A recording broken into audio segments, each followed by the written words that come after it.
Look at that. Oh, thank you for clapping. That's wonderful. Welcome to the live streaming show coming here on a very, very rainy Southern California. Exceptionally rainy today. I was supposed to do, hey, Jace, how you doing? Jace, Daniel? I didn't forgot to pull up my chat window here. Let's pull that up. So I wanted to do it yesterday, but make sure this thing works. There you are. Hey, yo.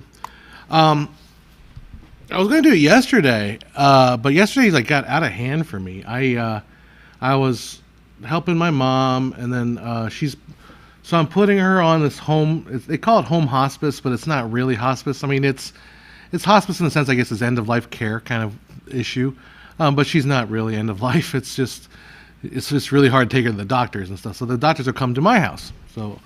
So I had to deal with and I had to take delivery or I had to see the nurse was there. Then I had to take delivery for a hospital bed, which didn't even come until very late, and then it didn't even all show up. So I had to send it back. And then I noticed my bedroom had started springing a little leak. I saw some water damage on the inside of the wall where I had just had it repaired maybe a couple years ago. And so I saw more water damage. Oh crap! So my roof is slightly leaking. So I had to, hey, how you doing, Jack D. Ripper? So I had my neighbor, I asked my neighbor if he had a recommendation for a roofer. And so I was on my way here to do a live stream. And I called the guy up. I says, hey, you can check out my house. Here's my address. He said, oh, I'll be there in 10 minutes. Oh, okay, you'll be here in 10 minutes. So he came over and he did the roof. He fixed the hole in the roof that very day, at about 4 o'clock in the afternoon. So I ended up hanging out until he was done about 6, a couple hours to do it. I'm glad I did because it is raining really, really hard today. So luckily my hole in my roof is patched while it's not raining. Oh, wow. Rick, you're cruising through Mississippi heading home now of entertainment. Oh, good. Like the video on normal lenses. Thank you. Yeah, that video was something that had been bugging me for a long time. And if you might have been on the stream when I tried to do a live stream of an edit on that video, and I looked at it and I thought the version originally I had was a little too show-offy as far as the math. I appreciate the math. I enjoy the math. I like seeing the math done, but I think if you're not mathematically inclined, it can be a little bit too show-offy as far as the math. And I don't want to lose people just on purely the math. I wanted to keep it as straightforward and kind of intuitive as possible. I think I did that with that video. I got in a little bit of heat with somebody on that video because somebody commented that so is this, and kind of repeated back what I was saying. He's like, so is this right? Does this mean that the normal lens subtends the normal actual angle of view? And I said, yes, exactly. You got it right. And he's like, and I was so happy that somebody got the point I was trying to make. And then some other guy chimes in right after it, trying to explain what a normal lens is, but doing it in a way that's kind of half-assed and sort of kind of partially right, but not really right. And that thing just, I don't know, I'm at the point where I'm not so big that I can't read all your comments. I'm not that big. So I read almost all your comments. And I just hate it when people comment on my video trying to explain a subject that's explained in the video, and then doing a bad job of explaining it, not even understanding what the video is saying. They're commenting on the video that explains it with a very bad explanation that doesn't match what I'm trying to say. Oh my God. So, and then I said, well, why would you bother writing all that out when you got that video right there? You can watch that. And he says, you have a bad attitude, you're an awful attitude, and so forth. And I was like, he said, I can tell you're not a college-educated person. And I'm like, B word, please. I'm trying not to cuss. I'm seeing we can skirt the monetization today. I don't think it's going to last very long. I'm like, dude, my stuff's being used in universities. I teach at a college. I kind of know what I'm talking about here. And then he said, you need to see a therapist. He's not wrong, but I think there's a little bit of projection going on there. A little bit of projection going on there. My level seemed a little hot. Don't they seem a little hot? I was testing, my voice was, I was testing, I guess, a lower volume. Anyhow. So, Yeah, that's like my pet peeve is people that just read the headline and don't read the name. Meryl, how you doing? Meryl Rosner. Well, thank you again for the being a Patreon. I appreciate that. I haven't been doing enough Patreon stuff. This year, I'm definitely going to try to make more videos. It's on the. I've already got my next video 95% written, and it's going to be the big one. It's about frame rate. Don't worry, it's not actually about film. It's about biology and frame rate. And I think it's going to be fun. Niche says, it's not wrong. It's not wrong. I didn't actually write that. I ended up just deleting his comment because he just was an ass. And I was about ready to ban him, but I was like, I kind of want that. I want that.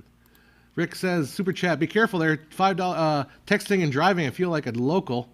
Well, you know, that's a California style driving right there. Texting and locally. Jace, love to take a class of mine. Come on down to Riverside County MSJC Menifee campus. I believe we have 5 slots left in my class. Let's see how many. I'm not going to show it to you on my computer here. But let's see how many I have in my class still. Because classes start the first class starts next Thursday. The college makes you do this two-factor login stuff, so bear with me as I check it here. Yeah, the college course starts next, and it'll be my second time teaching it, and I love the second time you teach it because it's like, now I know the lay of the land. Now I know how it's going to go. And now Evil John comes out, and I make the kids do a lot. Well, I make the students do a lot of work. Well, I don't know. Is it work? Is taking a video media class work? Because the homework I assign every week is going to be, tell me one movie, TV show, or YouTube video that you watched, and how you would like to apply it to your work. That's going to be one of my assignments every single week. So that's something new I'm introducing into my curriculum. Is like a log, almost like a letterboxed, but like forced, obligated letterbox. Anyhow, let's see how many kids are. How many students I have in my class. All right, faculty. I know we're doing this live. This will be scary. Who knows? I could come out and say, "Oh, my class is empty." We are down to three available seats left. And if those that are watching that are in the area want to take the class, you can always show up for the first day, because some people do just drop out because they look at me and they say, "I don't want to learn from that bald mf'er. That's dumb." Yep. Bullet silence. Define normal. Depends on context. You're not going to use a 200 millimeter on landscape or a 16 millimeter on interview. Exactly. And that's the whole point of the video is context. Although you will use a 200 millimeter on a landscape bump for an 8x10 photo. Think about that. You might actually, a 200 millimeter would make sense on an 8x10. 8x10 plate, that is, not a printout. He obviously thought a lot of you. Just couldn't stand you knowing so much. I don't know a lot. I have to, the amount of research. There's rarely a video. I don't think there's a single video of me that I've written where I just spill what my thoughts are onto the paper without doing some sort of research. Yeah. So anyhow, you're absolutely everything. You're saying you're in my class. That's cool. It's gonna be a fun one. Oh, Rick, you're in the back seat. Well, there you go. Hopefully you didn't annoy everybody. Is it possible, and just jumping ahead real quick, I'll get back to your comment, Jack the Ripper. Is it possible to achieve Hollywood level quality audio for regular people? Absolutely. Because Hollywood level people are just regular people. They really are. Now, look, you might not be able to record the same kind of microphones that those guys are spending thousands and thousands of dollars. There's a great video that, what's his name? I just watched it the other day, and I love the video. I actually commented on his video.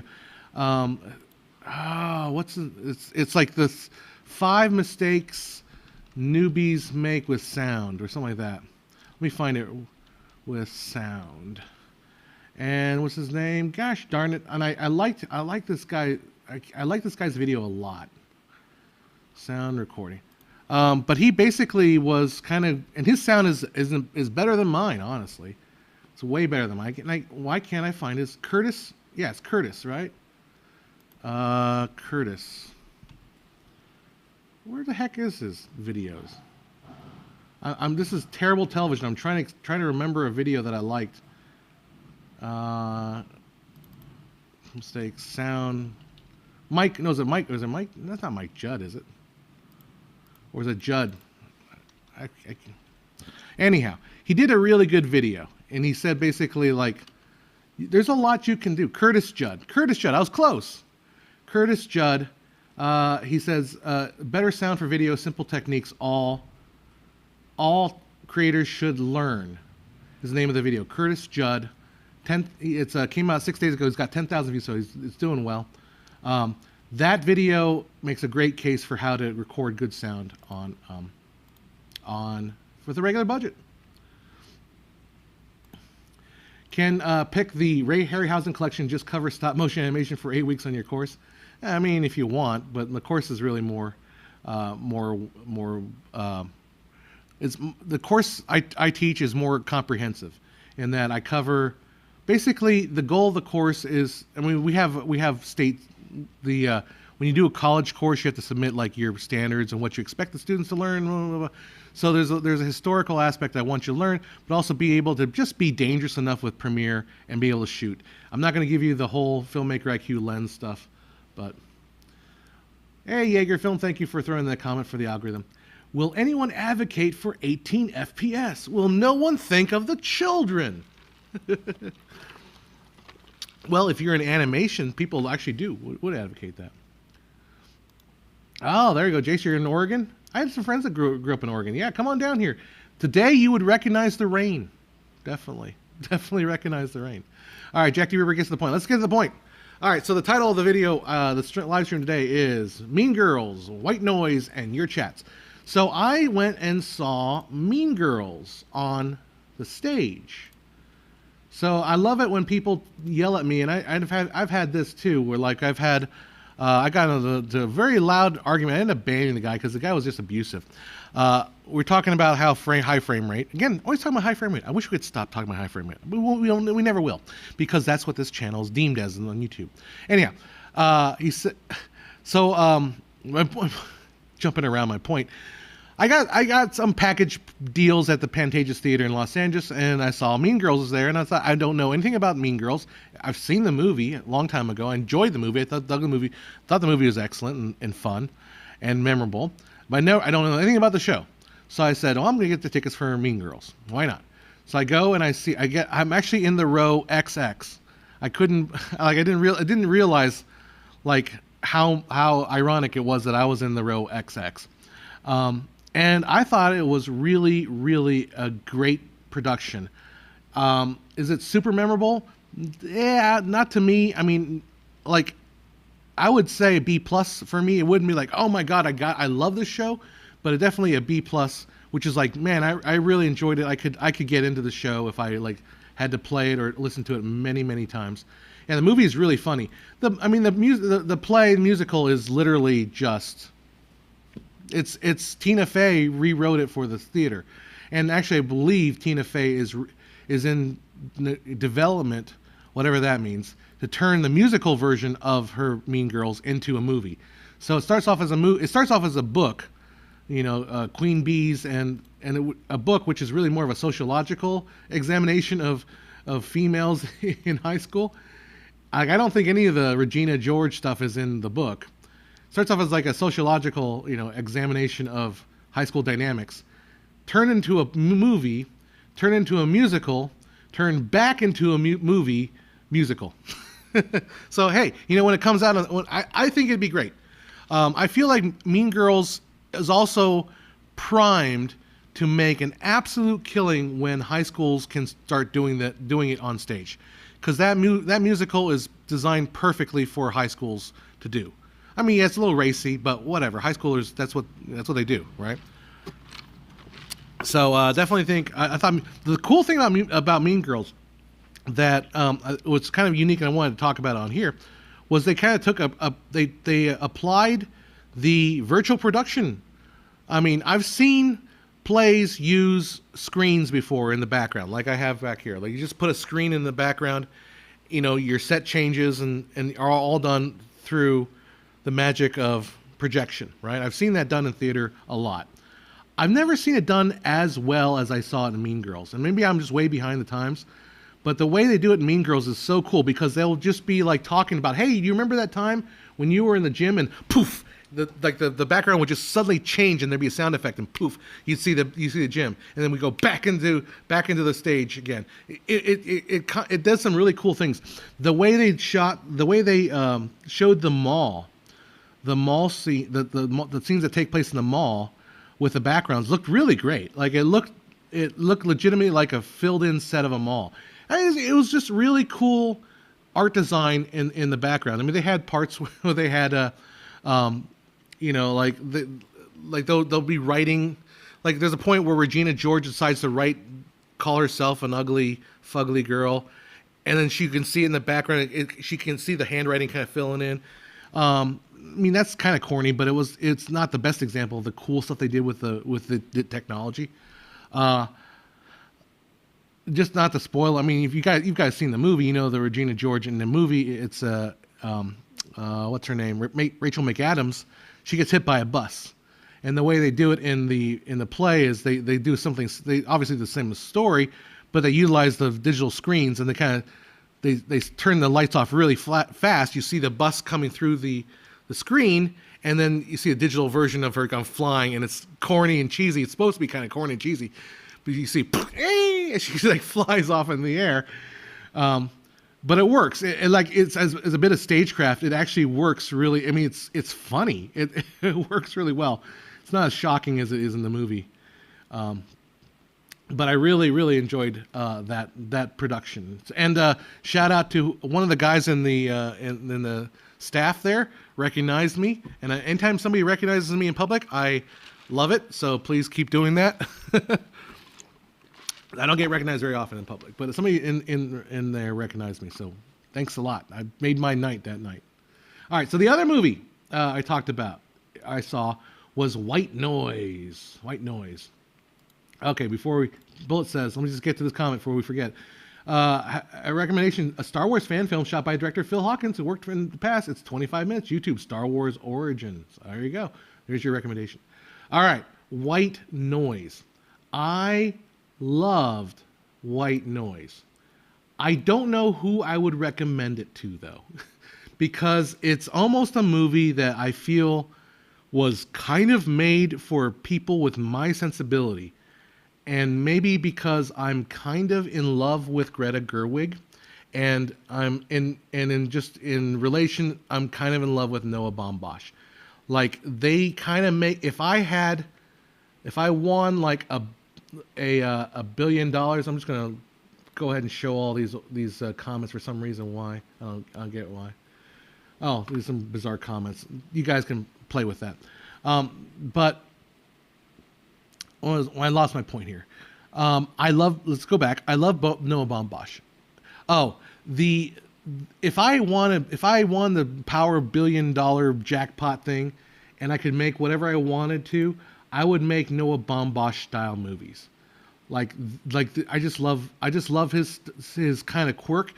There is undoubtedly kind of an indie flavor to White Noise. It's very, very indie, kind of very quirky.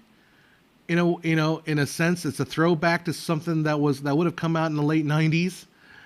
It's a throwback to something that would have come out in the late '90s, in that it's based on a book. And I just started listening to the audiobook, and the similarities between the book and the script are very, very strong. So it's not like they veered far away from the book. But it's a very, I was just engaged and sucked into the movie throughout. Let's talk about what the hell White Noise actually is. Okay, so the story is about Adam Driver. And Adam Driver is a professor of Hitler studies. Okay, maybe we're inundated today in 2022, 23 about people calling each other Nazis. This book came out in 1985.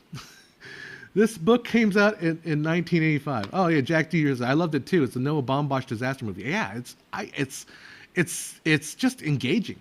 All right, so Adam Driver is this professor at a small college of Hitler studies. And here's a cool thing: the very first, and I was trying to find this in the book, but I don't think I got either. Didn't get to it, or maybe they invented it. The very first scene in this movie is basically a college course where what's the name of the one character? I want to say it, he's the black guy that was in Hotel Rwanda. That character, that actor. He basically said he's going on a long monologue about car crashes and American cinema, and he's just saying like, and now do I necessarily agree with his video essay about car crashes in the American cinema? No, but it's so fascinating and so entertaining that he's just like, like the car crash isn't Don Cheadle. Thank you guys, Don Cheadle. Sorry, and I don't mean to be, you know how I am with names. I'm not trying to like I didn't remember the people's names. Don Cheadle. But he's talking about how the car crash in American cinema is a celebration of victory over death, or something like to that extent. Like it shouldn't be seen as a tragedy, but it should be a celebration of life, and that it's like fireworks, like the American car crash in movies. It's this long dialogue, and it's really fun. It's really fascinating. And then it goes into the storyline, which is Adam Driver is the professor of Hitler studies, and his wife is, they're kind of married couple. They're on their fourth marriage. They're both in their fourth marriage. They're, they're a happy couple. But then like this train, like this bus runs into this train and releases deadly toxic chemicals into the area nearby. And it starts off as a plume of smoke, and they're arguing: is it a plume or is that a cloud? Like radio saying it's still a plume. Well, it's okay as long as the radio says it's a plume. But when it becomes a fog, that's when we need to worry. Stuff like that, and it's kind of quirky, sort of a Woody Allen-esque kind of a movie where it's a lot talking over each other, and then this disaster happens, right? This like natural, what they call it, a natural airborne toxic event or something like that. And I'm watching it, and then they're all freaking out. They all have to evacuate. And then they're all like they're evacuating to these like camps, and they're putting on masks, and you get a little bit like, is this a COVID allegory? Is this what it's going? But then you realize, no, this book was written in 1985, so it's not a COVID allegory, but it kind of works as a COVID allegory. Anyhow, I'm not going to spoil any more of the movie. That's kind of the setup. I'm just going to leave it at that. But it is so, yeah. Don Cheadle is a professor of idols teaching about Elvis. He's like, I want to do for Elvis what you did for Hitler.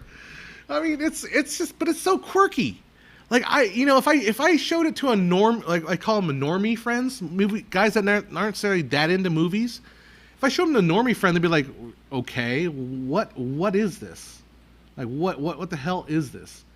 And so I don't, I think if you like 90s movies, if you like kind of movies like American Beauty, Matchstick Men, Wonder Boys, I think Wonder Boys is kind of similar, although this movie is a lot more kind of quirk and Woody Allen-esque.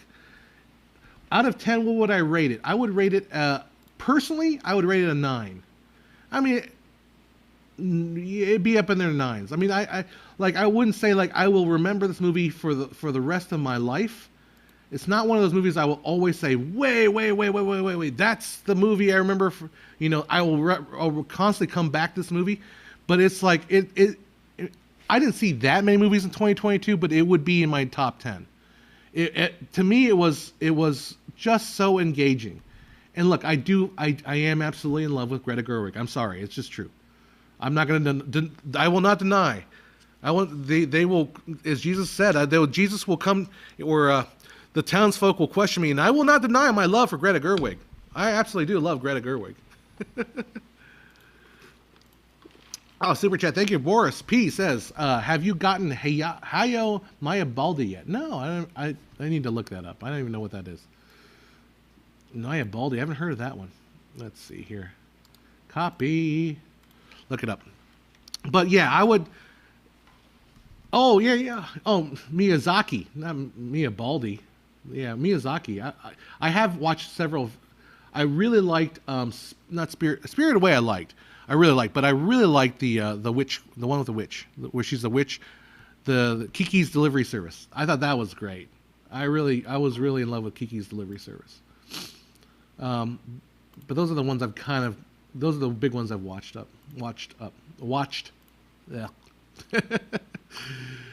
Yeah, Jack Ripper says that her Barbie movie is low-key my most anticipated film of the year. I know. I'm a 40-year-old man who's never played with Barbies, and I think Barbie movie is probably on my top list of things I want to watch in 2023. Look, I think one of her best movies, did Noah Baumbach work on Frances Ha? Because Frances Ha was like, Frances Ha was one of those like really, really. Oh, Adam Driver was in Frances Ha? I forgot about that. I totally forgot. But Frances Ha was directed by Noah Baumbach too.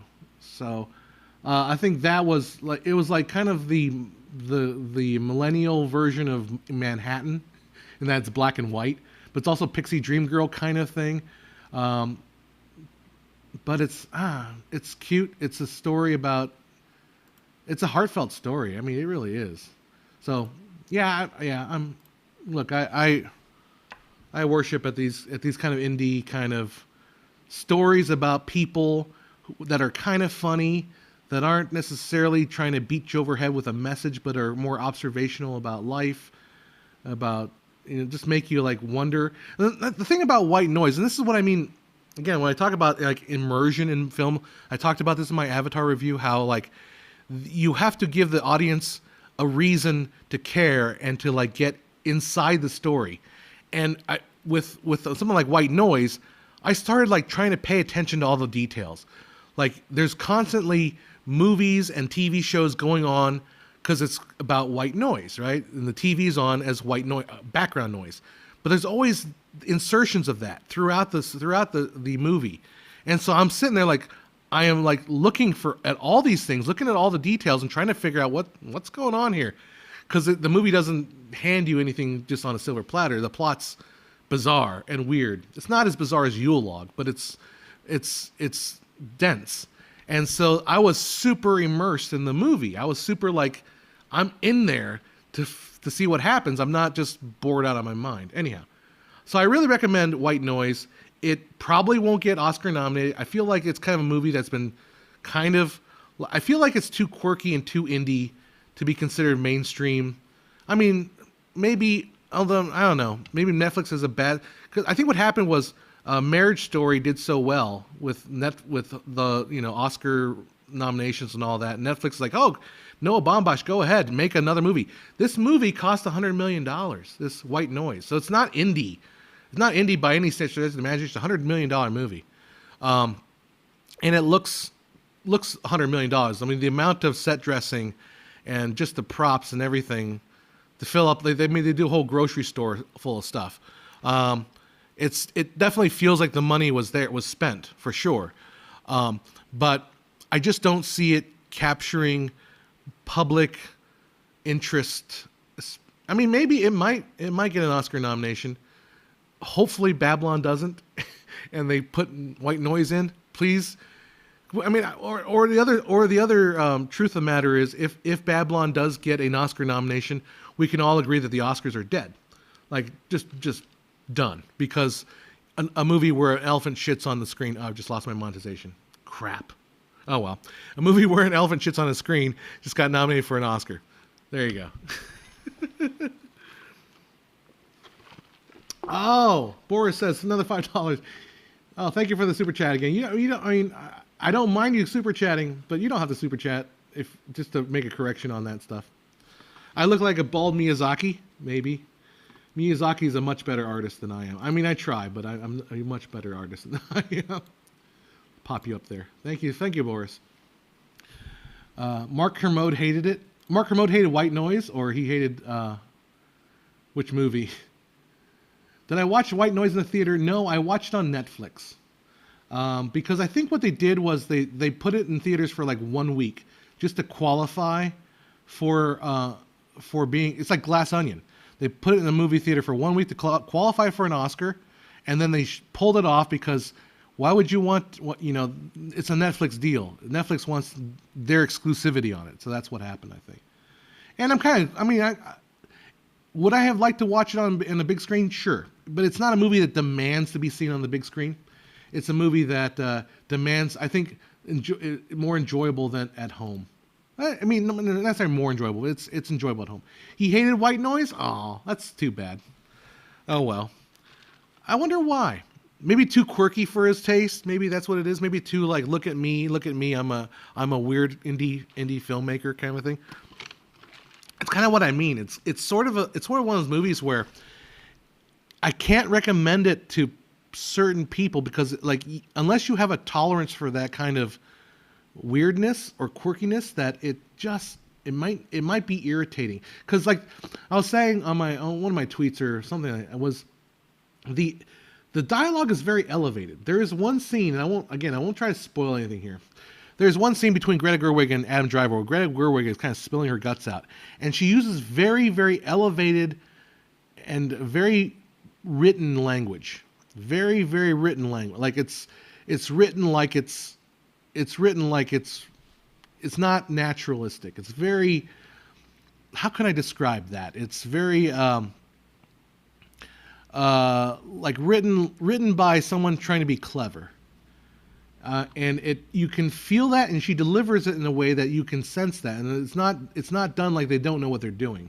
I think they absolutely know what they're doing, and I think the book also, because there was a couple lines in the book, and I was going through the book on Audible, and there's a couple scenes in the book where it's literally just they just trimmed out some words and then made that the dialogue of the script. What was the best film of 2022 for me? I think it was Everything Everywhere All at Once. I think I'm going to stick with that. Everything Everywhere All at Once is my favorite. White Noise would be probably in the top. Well, I think for me, maybe because I saw it so recently, top 5 of movies I really enjoyed for 2022, which would include like Maverick, Top Gun Maverick, Yule Log, White Noise, and I can't think of any of them right now. I'm sure there's some movies I saw that I thought were pretty outstanding, but I don't remember what the other ones were. Those are top of the head ones. Indie has become a buzzword for a particular aesthetic. Yeah, I know. It's hard for me to describe it. So what do I mean by indie? Let's drill down on what that means. I think indie means a stylized dialogue heavy film where there's a lot more talking than there is necessarily action, although this movie has plenty of action. Lots of action in this movie. But very, I think that's what let's go with that. Like a stylized dialogue driven character movie would be more like an indie film. What I would see as an indie film. And Wing says Clerks as an example. Yeah, Clerks is indie. Even something like Pulp Fiction. Pulp Fiction's very indie, but Pulp Fiction obviously is a little bit more, budget behind it, a little more of a genre story to it. Did I catch any horror films like Black Phone, Barbarian, Terrifier 2, Hellbender, or X? I think I put on Barbarian for my mom. I wasn't paying attention to it, but I kind of watched it in the background. I just don't. I mean, it looked pretty decent. I just didn't get that into it. Yeah. Well, yeah. I missed when indie movies made independent of major studios. Like my favorite indie film is Star Wars. Well, I don't know if Star Wars is necessarily independent because Star Wars again had the funding of. See, what the thing that's confusing is, independence back in the old days, in the pre the Supreme Court ruling that separated the theaters from the movie houses, right? The studios themselves own the theater, so they could produce the movie straight from the beginning and then release it in their own theaters. So it's one long vertical monopoly, right, all the way down. So an independent movie producer is someone that's not outside of that pipeline of film, right? So that's what an indie producer was. Well, then after the studios lost their theaters, then the studios are like, well, we're still making movies. but we have to have deals with these theaters. So that became more the independent. Well, independent sort of just loses kind of its flavor a little bit because they don't own the theaters anymore, right? And then as it goes on, what happens in the '60s? And I wanted to do a video about this, but I don't know if there's any interest in it.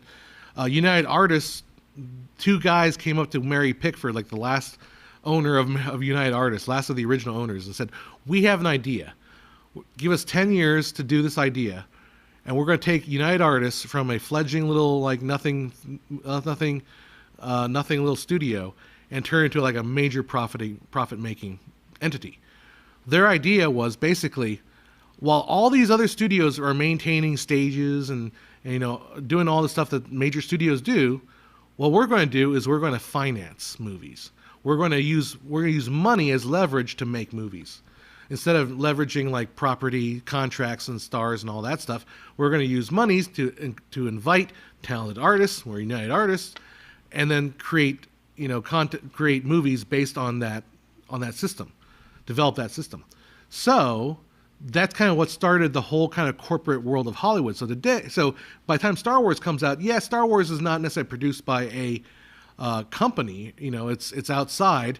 It still had its funding in place. It still was distribution through 20th Century Fox at the time. Was it 20th Century Fox at the time? Yeah, it was 20. So it's not. I wouldn't say it's an indie film, but indie takes a whole new meaning in the '90s, right? Anyway, I know some people liked it from last time I did it, but in the '90s, Quentin Tarantino came over along, and that's the thing. Okay, I'm not gonna do it. It's too much energy. I don't have the energy for it today. But Quentin Tarantino, Kevin Smith, all these great Robert Rodriguez, all these kind of, they're the post film school generation. Film school generation was Scorsese, Lucas, Spielberg, those guys, right? This is the first generation after those guys that are almost like renegade filmmakers, and that's where the modern sensibility of independent film comes from, right? The '90s sort of talkie movie. Soderbergh, thank you. Linklater, another great names. Exactly.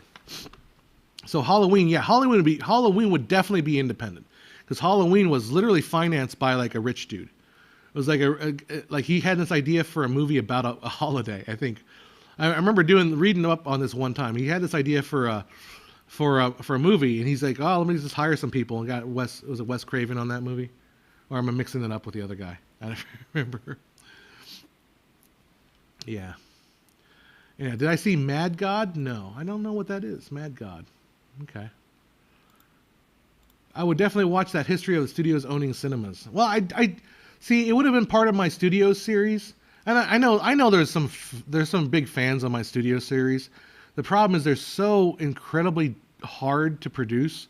Like the research and the writing and the graphics to basically produce like a 40-minute, like a low rent documentary. I won't say it's a high, because it's like I only shoot myself talking about. But I mean to research all the photos and find all the content and get it all, and then to tell the story the way I do them, they're so incredibly difficult to do.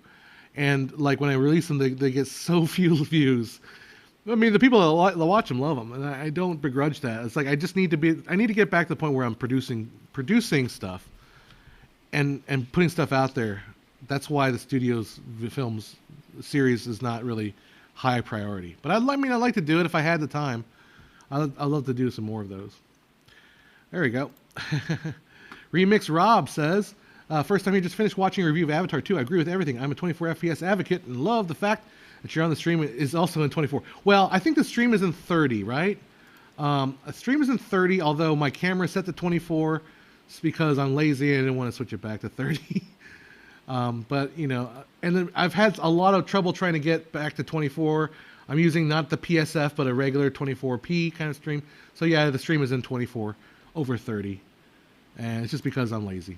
I mean, I don't have any particular like need for streams to be 30 or 24. Just like the idea of 24. It is. I think the camera is set to 24, but not the stream itself. But I think you get the point. John Carpenter, thank you. I knew I got the Wes Craven mixed up with John Carpenter. Jack Ripper fills in more details. He thought of the idea called Babysitter Killer and hired John Carpenter to write and direct it, and Carpenter came with the Halloween idea. That's correct. You are right. Now that you remind me, that is the history of it. If I had infinite money, which camera would I buy for my movies? That's a good question. It would probably be the Ari. I'm just going to answer your question straight up, right? I would buy the Ari, whatever the highest level Ari is. Ari can't whatever the higher because every time I've gone to CES or I've gone to any kind of demonstration with cameras, the number one camera that non-camera people are using to show their stuff is an Ari. So I would definitely shoot an Ari. Because I believe you can't really buy those cameras, or some of them you can't buy. You can only rent them. But if I had infinite money, the camera would be least of my concerns. Like if I had infinite money, it would be sets, it would be stages, it would be talent. I would hire so much stuff. It would be, yeah, Ari Alexa. That's the word I'm looking for. Alexa 35. Or if you had infinite money, get the big format, right? Get the big format. Is it 23.7? Yeah, I mean, I am. So here's the deal. Anytime you're in the United States, if you're in the NTSC land, if your broadcast rate is a form of 60, it's technically 59.94. When you say 24p, you're technically saying 23.976. So this is 23.976. Yeah, craft services, you got to have that. You know how expensive? Like, can you imagine how much craft services has gone up in like a cost thanks to inflation? So like a friend of mine, because we used to do little short films and stuff like that, and I would usually get my friend who's a caterer to help me out with food and craft services. Like I can make a meal for the cast and crew, and it wouldn't be that expensive. Like you could do a pasta dish, you could do what they call them, fajitas, like chicken fajitas with all the fajita fixings, and it wouldn't cost you that much because the raw ingredients for creating any kind of a large meal like that don't cost that much in scale. But you know what costs a lot? Cans of soda, cookies, like individually wrapped bags of chips. All that stuff costs it's like way more costly. If you wanted to buy like a big box of 25 little, Dorito chips in small bags, it costs a lot more. You could buy a big bag of Dorito chips for like a third of the price of that. So why not red? Is Arsony's asking. Well, you asked me. The reason why is because when I go to those events, all I see are the Alexas. And if you actually look at the history, if you look at like what movies are shot on what, it's usually the Alexa wins out like majority. I think Alexa is like 50% of the market. Don't quote me. And red is like 25%, and then like Sony Venice is like another 25%. So. Oh, there you go. Bullet says, no, you can buy the Alexa 35, latest sensor, the LF, still uses the last gen sensor tech. It would cost you $80,000 for the body alone. Our rental, see, there you go.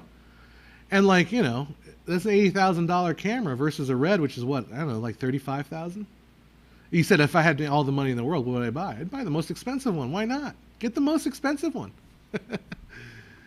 Yeah. Ari has the best digital look of analog film, really good dynamic range. That's what I hear, and I've seen a lot of good things shot on it. I go for that. Again, I'm not saying like don't go with red, like don't go with Canon, don't go with Sony and all that stuff. The question is, if you have infinite money, what would you buy? Red gives me the gimmicky vibes, though I'm not a camera person at all. Way back, well, cripes, I'd buy a house. Well, you know what, you imagine what happens if you won the lottery. I'd buy a studio, and I would live there. But anyhow, back in the early days of digital, red was kind of like the annoying kid on the block. It kind of had a cultish kind of flavor to it back in the old days. And bring in the most expensive machine that goes ping in case the administrator comes in. Yeah. Yeah, yeah, the red was shot on the red in the HFR. And remember back in those days too, I believe the red might have been one of the few digital cameras that could shoot cinema level stuff at an HFR, like cinema level. Yeah, I'm not saying like you can't shoot HFR. You could shoot HFR since the 1950s. I've had cameras. That's all I've ever owned were cameras that are capable of shooting HFR. But I think the red was the only cinema camera in a field where there weren't a whole lot of cinema cameras at the time. I think the only other option was the Sony Cine Altas. Again, stuff you're talking about a portion of the market that I had no direct contact with. Certainly not at that time of my life. Anyhow. Yep. All right. So sorry about the length of this. By the way, I once came upon a company that used variable shutter speed to change the look of motion objects, such as shot of a bicycle wheel that turns very fast. That's right. Yeah. Everything was shot at 24. Only the shutter speed was changed. Yes. I mean, you don't need to hire that company. That's just basic camera operation. You can, and I was tweeting. True Cut Motion thought they would like tweet at me and saying that they should motion grade, and I said no. You can adjust the way a motion looks. You can take away and subtract judder through motion blur, and motion blur is controlled by the shutter speed. I think maybe more appropriate might be that we need to kind of dial back a little bit the obsession with the 180 degree rule, that we must shoot everything exactly 180 degree rule. I'm fine if you wanted to experiment with mixing shutter speeds. I don't think mixing frame rates works, but I think mixing shutter speeds could be that artistic tool that everyone's talking about. I want you can control the motion by try mixing the shutter speed. So yeah, it's not remix. It's not technology. It's literally. I actually have on my exposure video. I do the exact same thing. The red logo is ugly. It's all right. Let's see. Bullet Silence says Ari went all in on film color science. That's why skin tones look amazing. Red focus on information resolution. LUTs can be used, but not out of the box. That's what I understand. And then Ari also, the Alexa was 2K for the longest time. Like, I think Red was pushing 6K, 8K cameras, and if you wanted to rent Alexa, it was still the 1080, 2160 by 1080, right? It's 2K. And that was for a very, very long time. A lot of the digital movies that we talk about that are really beautifully made digital movies are 2K. I don't want to say, was Mad Max Fury Road 2K? It might have been. Like, there's a lot of amazing movies that were done in 2K. I had someone on my channel talk about how they decided on 1080p when they made the HD standards, was they went to a movie theater and put like a little thing in what they considered an optimal seat, and then tried to determine what resolution would be the equivalent of sitting in that particular theater. And maybe they fudged it a little bit, so they figured 1080 was right about the maximum visual like detail. And I think that's the way it is. I mean, yeah, you can tell with 4K that if you're looking at really fine details, you might be able to see 4K better, but it's not really that useful. Why do you think your Ursa 12K isn't used more by Hollywood? As I understand, that camera kind of sucks. Like, it's not very good. And the only reference I have about that is Linus Tech Tips ended up sending all theirs back. Like, I mean, if it's not good enough for Linus Tech Tips, YouTube channel, I think there's some issues with the camera, and I don't think 12K really panned out to be what they thought it would be. Because I think the reality, if you go watch Steve, I keep forgetting his name, Steve Yedlin's page, he goes super deep. He goes wonkishly deep into the whole idea of resolution, and resolution is not. It's not really. It doesn't really play into image quality the way you think it does, and you can create like better images with lower resolution than you can with ultra high resolution. We shouldn't forget about the file size either. Yeah, I mean, we've had RAW I mean, you can do compressed RAW with it, so file size is an issue. But again, people will pay the premium for really high end file, pay the premium file size for a really high end quality image. I just don't think it panned out to being a really high quality image. And DK Ken says the Ursa 12K isn't really 12K, is it? You're right. It is not really 12K. It is really like 8K, but if the way you count it, because each pixel has there's a white pixel in there as well. So like it's designed to make a really high quality 444 8K image. But if you want like a 420 color space, you can get the 12K. Bullet signs. You work at a rental facility, right? Ursa cameras break easily. You've had to replace the number of viewfinders, failing battery place. Interesting. Because, I mean, you would have the experience then of knowing what's up with. When I rented my I did a camera test to figure out what camera I wanted to buy.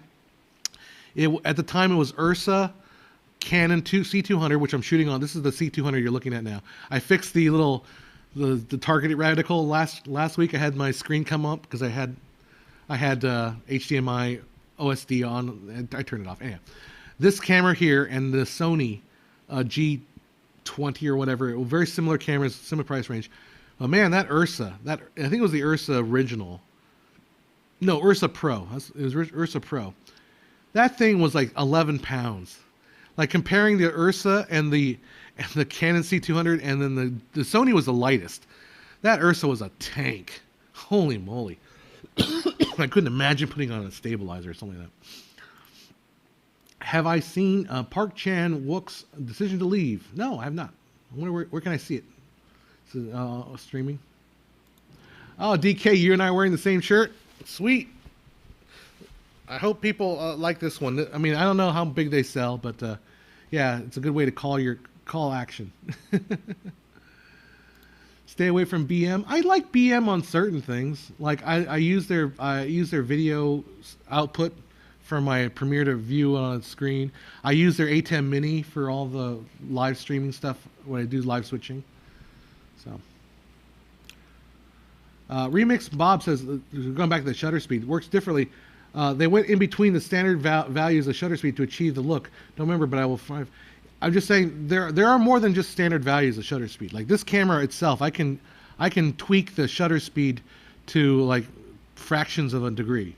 So I can shoot 78.8 degrees shutter speed rather than 180. And the reason you do that is if you're trying to match a particular, like a TV monitor, and a TV monitor may not be flickering at exactly 60 frames a second. Again, you know, like it may be flickering at 59.94. So you tune your shutter speed just right so that you get rid of the scan lines. So it's not new technology. BM stuff is to be avoided. The cameras, at least. Yeah, I guess. So I'm again partly. You're not wrong. Okay. The school that I teach at uses the Blackmagic Pockets, the Pocket 6K, and you know it's funny. So the Pocket 6K camera. So I decided I wanted to shoot the Pocket 6K camera, so I went and shot an interview with my friend Susan, and to demonstrate on how to edit an interview. So I get the footage and it works on my laptop. Or like I had to install I had to install Blackmagic 6K RAW, blah blah blah blah on my computer. Got it working, renders fine. I take it to the school to teach them how to use it. Well, guess what? The school's computers don't have the RAW plugin, and guess what? I can't install it because I'm not an admin. So crap! I had to figure out. I just tried to show them on my laptop. But anyhow. Bullet says, lightest camera I can recommend is Sony FX6. Yeah, those FXs, Sonys are super light. They're insane how light they are. Yeah, they really, I like that. I tested it wasn't the FX6, it was like the smaller version of the FX7. I mean, again, this is like 4 or 5 years ago, so it's a while. And the only reason I didn't go with the Sony was because I didn't like the colors as much as I liked the Canons. Like the Canon colors are just right there. I didn't need to do much to them. Whereas the Sony colors, I had to do some tweaking. And it was like, well, I might as well just get a camera that just does what I think I like to do right off the bat. Just saves me a tiny step in the process. And then also C200 shoots RAW, so that's why I ended up going. Although I rarely ever shoot RAW. Oh, Logician says, appreciate all you are my go-to for references when I'm doing research on training content. Great, thank you. I hope so. Is the art on your t-shirt that thick, heavy transfer? I don't know. I mean, I get done through Teespring. So I don't know how, I think I want to say it's some sort of, I don't know what it is. I know what, I've seen silk printing, but I don't know if it's silk printing. Oh, okay. Remix on the saying, changing the shutter speed after the video has been shot. I'll find out. That is one of the things that TrueCut Motion says they can do is apply additional motion blur. Now there is a plugin in After Effects called CC Force Motion Blur. It is very computational intensive. So essentially it's basically a frame interpolation. So meets a blur kind of a software.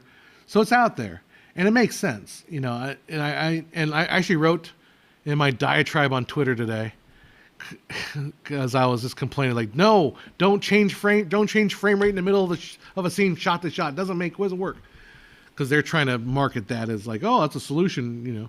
I was like, but I told them, like, no, but you can change the motion blur. I'm all fine with that. So, but does my shirt breathe? It does breathe pretty well. So it's a nice T-shirt. They're nice. They're pretty good. All right, what am I missing here? Here's a good technical question. Delicious, my favorite kind. Tasty, technical question. What color standards does film use? I'm a monitor enthusiast. I'm interested. Very interesting. Good question. Very complicated question. So there is something called Rec 709, which is the traditional old school color standard. Not old school, but it's the HD color standard. Rec 601 is standard definition. Rec 709 is the high definition standard. So it's a particular color space, right? What you watch on the web is sRGB. sRGB and 709 are slightly different. So a lot of times when people shoot Rec 709, they output sRGB. They're like, why does it look slightly different? Because the color spaces are slightly different. And then the newest version is Rec 2020. Rec 2020 has the addition of HDR, high dynamic range. I am not super up to date on all this stuff, but it allows for a larger color space as Rec 2020. I have not even learned enough to even dive into like making stuff for 2020 yet. I mean, I'm still like Rec 709. I still haven't. I don't understand it quite yet, and I don't know even how it translates to sRGB, so I'm not fully sure on that. But there's your short answer. Rec 709, Rec 2020 4K, as Bullet Science is saying. And then there's sRGB for web. And then film uses ACES. So there's more standards. ACES colors. So there's a lot of color standards, right? And I don't think you're going to find many monitors that are in the consumer market that are going to be ACES rated or ACES capable. Even Rex 2020 is going to be kind of maybe I think you'll find more computer monitors that claim to be high dynamic range and can do the Rec 2020. I don't know. I honestly I don't even know that much about it. Similar to the I Am Frog, have you ever achieved the Technicolor look? Yes. So the Technicolor look is a good question. But you have to remember the Technicolor look isn't just a technology thing. It's also an art design thing. Because when Technicolor, so remember, the history of Technicolor is Technicolor second two-strip, which is the second Technicolor, came out. Like, it was hugely popular. This is on 20s, right? Technicolor two-strip came out. It was very, very popular. But they basically let anybody use it. And people started overusing it and then using it improperly. And then it resulted in a lot of color that was really kind of just nasty and not very good looking. So it ended up making color sort of like disappear for a while because the technology wasn't that great. So Technicolor realized this, and next time we do it, the next process we release, process 3, I believe, The three strip Technicolor, the 30s, the one that we all know, the Wizard of Oz, Robin Hood Technicolor, when they released that, they would not allow you to shoot Technicolor three strip unless you had a Technicolor like guy from Technicolor there to approve all your costume choices, approve the colors on your set, approve all the art direction involved. So the Technicolor really wanted to control the fact that the color was solid and good all the way throughout the process. So unless you have that art direction that mimics the Technicolor art direction, unless you have that today, you can kind of ape the Technicolor look. I mean, there's tutorials on there that show you how you can separate the colors and combine them back together in a certain way. You can kind of ape the look, but it will never get that Technicolor look. So, Ian Frog's comment about 10 minutes ago. Can you repeat that question, Matthias? I didn't see it. Just repeat it in your own words, so that way I can know what you're talking about. I kind of go off on these long tangents and I forget to check what the heck was happening. Aren't there wide gamut non-HDR standards? Since projectors can do wide gamuts, but they're really bad dynamic range due to lackluster. Yes, but remember, wide gamut means basically if they're not HDR and they're not showing you like a high dynamic range, you're basically, wide gamut means you're showing a high dynamic range in a smaller dynamic range medium. So that's log, right? That's the color. That's that super grayish looking, everything's kind of muddy look, because you're compressing all that data into a smaller dynamic range. And then when you get into post-production, you pull it back out and you color correct it. Yeah, I think Bullet Science is giving you good comments. Gamma curves is what it's called. Generally used for filmic color look, higher color spaces, and so forth. Yeah, good questions today. Yes, it's fun. I like technical stuff. Let's not talk about frame rate all the time. I mean, I don't mind. Look, the truth is, we're deep enough into this conversation. I can be honest here. I have to take care of my mom, and basically I have to be there a lot to like help her like eat breakfast or something, and she takes like hours to eat breakfast. So I'm bored, and I don't necessarily always have the energy to do something productive. So I end up sitting on YouTube and answering comments and Twitter and answering comments, and that's not healthy. If you've been on YouTube, you know reading comments is not the healthiest thing to do. So maybe I should just cut back on that. Sorry, am I just jumping, my frame just jumping on there? Anyhow. Dumb question. Can two-strip be converted to three-strip now? No. So two-strip color, I believe, is blue or cyan and red. So bluish and red. So I think you're skipping the green. That's why two-strip doesn't have very little green. It's blue and red. I think and it's partly because those are the two major colors in human Caucasian skin tones. I might be wrong. So if you're just taking blue and red channels, you don't have that green channel. So you really can't convert it to three-strip. You know, you'd just be stuck with. I mean, you could do three-strip and just not have any green, but it wouldn't do it. Oh, Veritimo, really? I want to read that. Steve Yedlin went in depth on why HDR is basically snake oil. I defer to Steve Yedlin. I want to read that. I want to read that tweet thread now. I will always defer. I've always So I'm curious about what he says. Shall we do it? Shall we read it? Let's see if we can find it. Let's see. I don't know. This might be terrible television to watch me read a tweet thread. Let's see if we can find it here.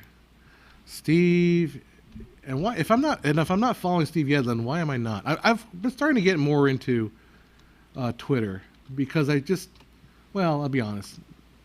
I find the whole Elon Musk thing fascinating, and I got some people saying that I'm a Elon Musk stan, whatever. I'm like, all right, but it just seems to me like a little bit more. There it is, Steve Yedlin. Is that him? It just seems a little more freer and a little more exciting place to be.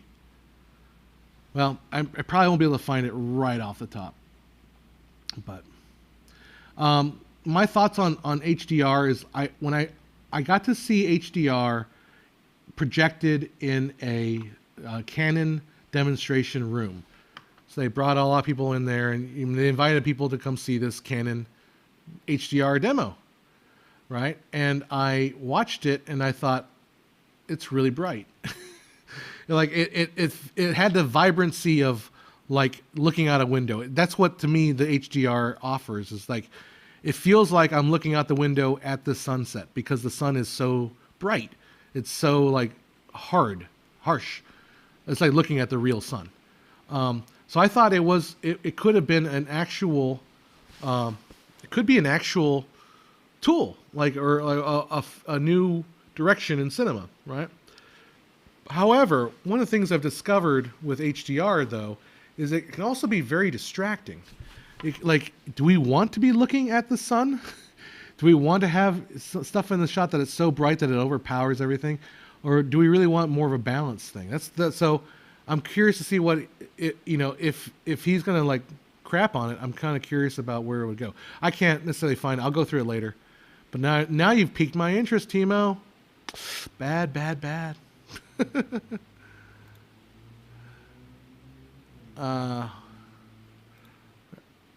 Nay Dollar says, during the filming of Gone with the Wind, they only built 7 cameras, and they used them all during the burning of Atlanta, which is the first scene shot for the movie. Cool. And he said, if something went wrong during the filming, the insurance was so high that he couldn't continue filming the movie. There is probably a great, forget Babylon. I want to see a movie about the making of Gone with the Wind. And what's the producer? Was it No, not Mankiewicz. Gone with the Wind. Who's the producer? Not the director of Gone with the Wind. The producer. Was it Mankiewicz? No, David O. Selznick. I want to see a movie about David O. Selznick's life. This guy was a powerhouse, or he was insane, or he was doing coke all day long. We're talking the 30s, the 40s, right? I mean, David O. Selznick's life would be fascinating. Because, like, you think the director has all the power in a movie. David O. Selznick had all the power in Gone with the Wind. Like, the director did what he said. Like, he would like sleep like for 10 minutes and then come up and like write these pages of memos and be sending them out to like the director. The guy was nuts. So I don't know what I would love to see that. I would just love to see a movie about him. Like you could squeeze all the silliness of Babylon. Babylon's a fictional movie anyway. It's not like a representative of what actually happened. Show me a movie. Have the Coen brothers make a movie about David O. Selznick. Oh, I'd be in heaven. I'd watch that. No one else would care, but I would watch that. You guys would care, but no one would watch that. It'd just be us.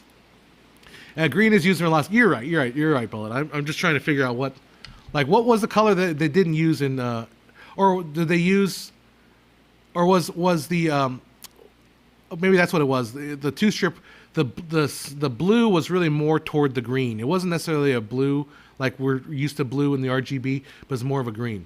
So I guess maybe you could probably pull a 3. It'd be tough. Anyhow. How do you go about reducing persistence blur, which is inherently tied to refresh rate? Great. Ooh, you're just like scratching my itch right there with that question. There you go. This is a great question, I Am Frog.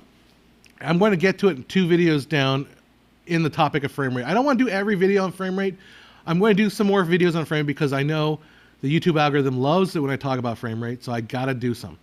But the problem with it's the same problem with gaming, and if you watch any of these videos from like UFO blasters, motion blur blasters, right? When you have an object that's going from like left to right, like let's say a little ball that's going boop, boop, boop, frame, frame, frame, frame, frame. So as your eye tracks it from left to right, you're going to see it here, then also here, then also here, then also here. You're going to see all those individual frames. That's what's called a screen-induced motion blur. So you're going to get that. And when you have a really high frame rate, that succession of images tends to be more of a blur. Think of like wiggling a mouse in a 144 hertz monitor. You're going to get a lot more little mouse cursors, right? So how do you fix that for 24? Because if you have a low frame rate, it becomes super obvious. How you fix that is instead of showing a frame like that right after that, this is called sample and hold. Sample, hold. Sample, hold. Sample, hold. Sample, hold. How you fix that is sample black. Sample black. Sample black. Sample black. Called BFI, or black frame insertion. So by introducing flicker back into the image, you can reduce that that motion blur, the screen induced motion blur by adding in that black frame, because your brain, and this is a simplified version of the science of vision. It's not quite right, but bear with me. Your brain says, there it is, it's gone. There it is, it's gone. It's basically it's imagining, oh, it has to be moving from here to here. And now, does this sound like it's poof magic nonsense? It isn't, because it's literally what we've been doing for 100 years with cinema. In cinema, we have the shutter that flickers. That's why we get the flicker. We turn off we have a little shutter come down, block the light, and then advance the frame, shutter, block the light. So anyhow, we do it in cinema. We do it with cathode ray tubes, television, because cathode ray tubes don't actually hold the image. They scan down over. You don't actually. That's why gamers today are so fond of the CRT monitors for gaming, because that screen-induced motion blur is so reduced. What else is using it? VR. Your VR headsets utilize that black frame insertion. This time, instead of for 24 frames a second, they utilize it for high frame rates, for 90 frames a second, and upwards, to improve the quality of the motion. So that, in a nutshell, is how you make 824 better. I will make a video on that. And then, again, with black frame insertion, you don't necessarily do it like the entire screen at once. In fact, the most comfortable way of doing black frame insertion is actually do a rolling scan.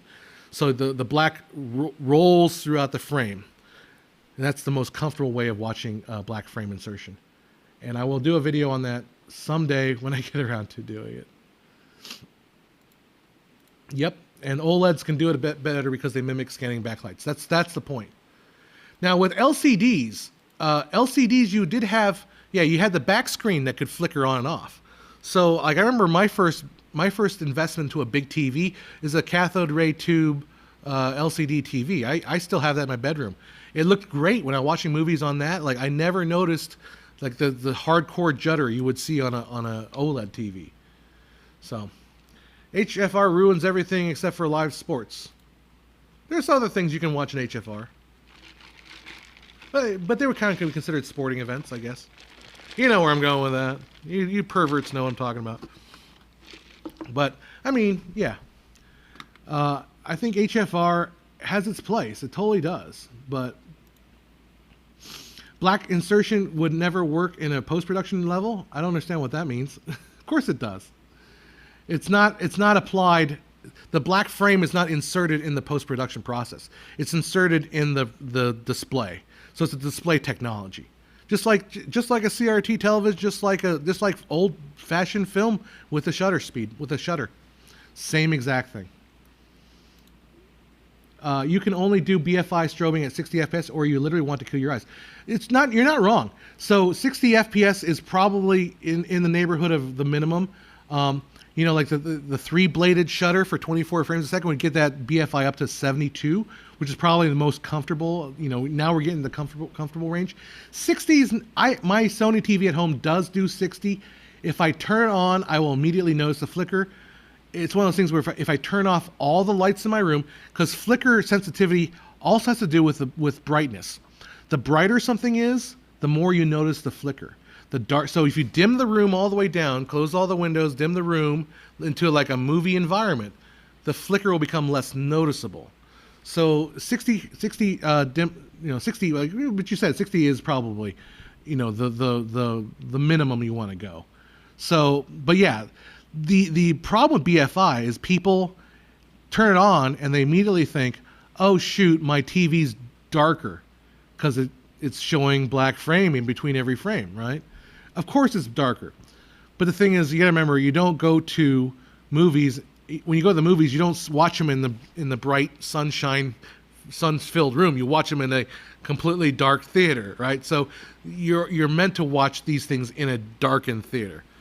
But it's just a trade-off. If you must have it things in bright, then you will just have to either turn on motion smoothing or just accept that there's some judder.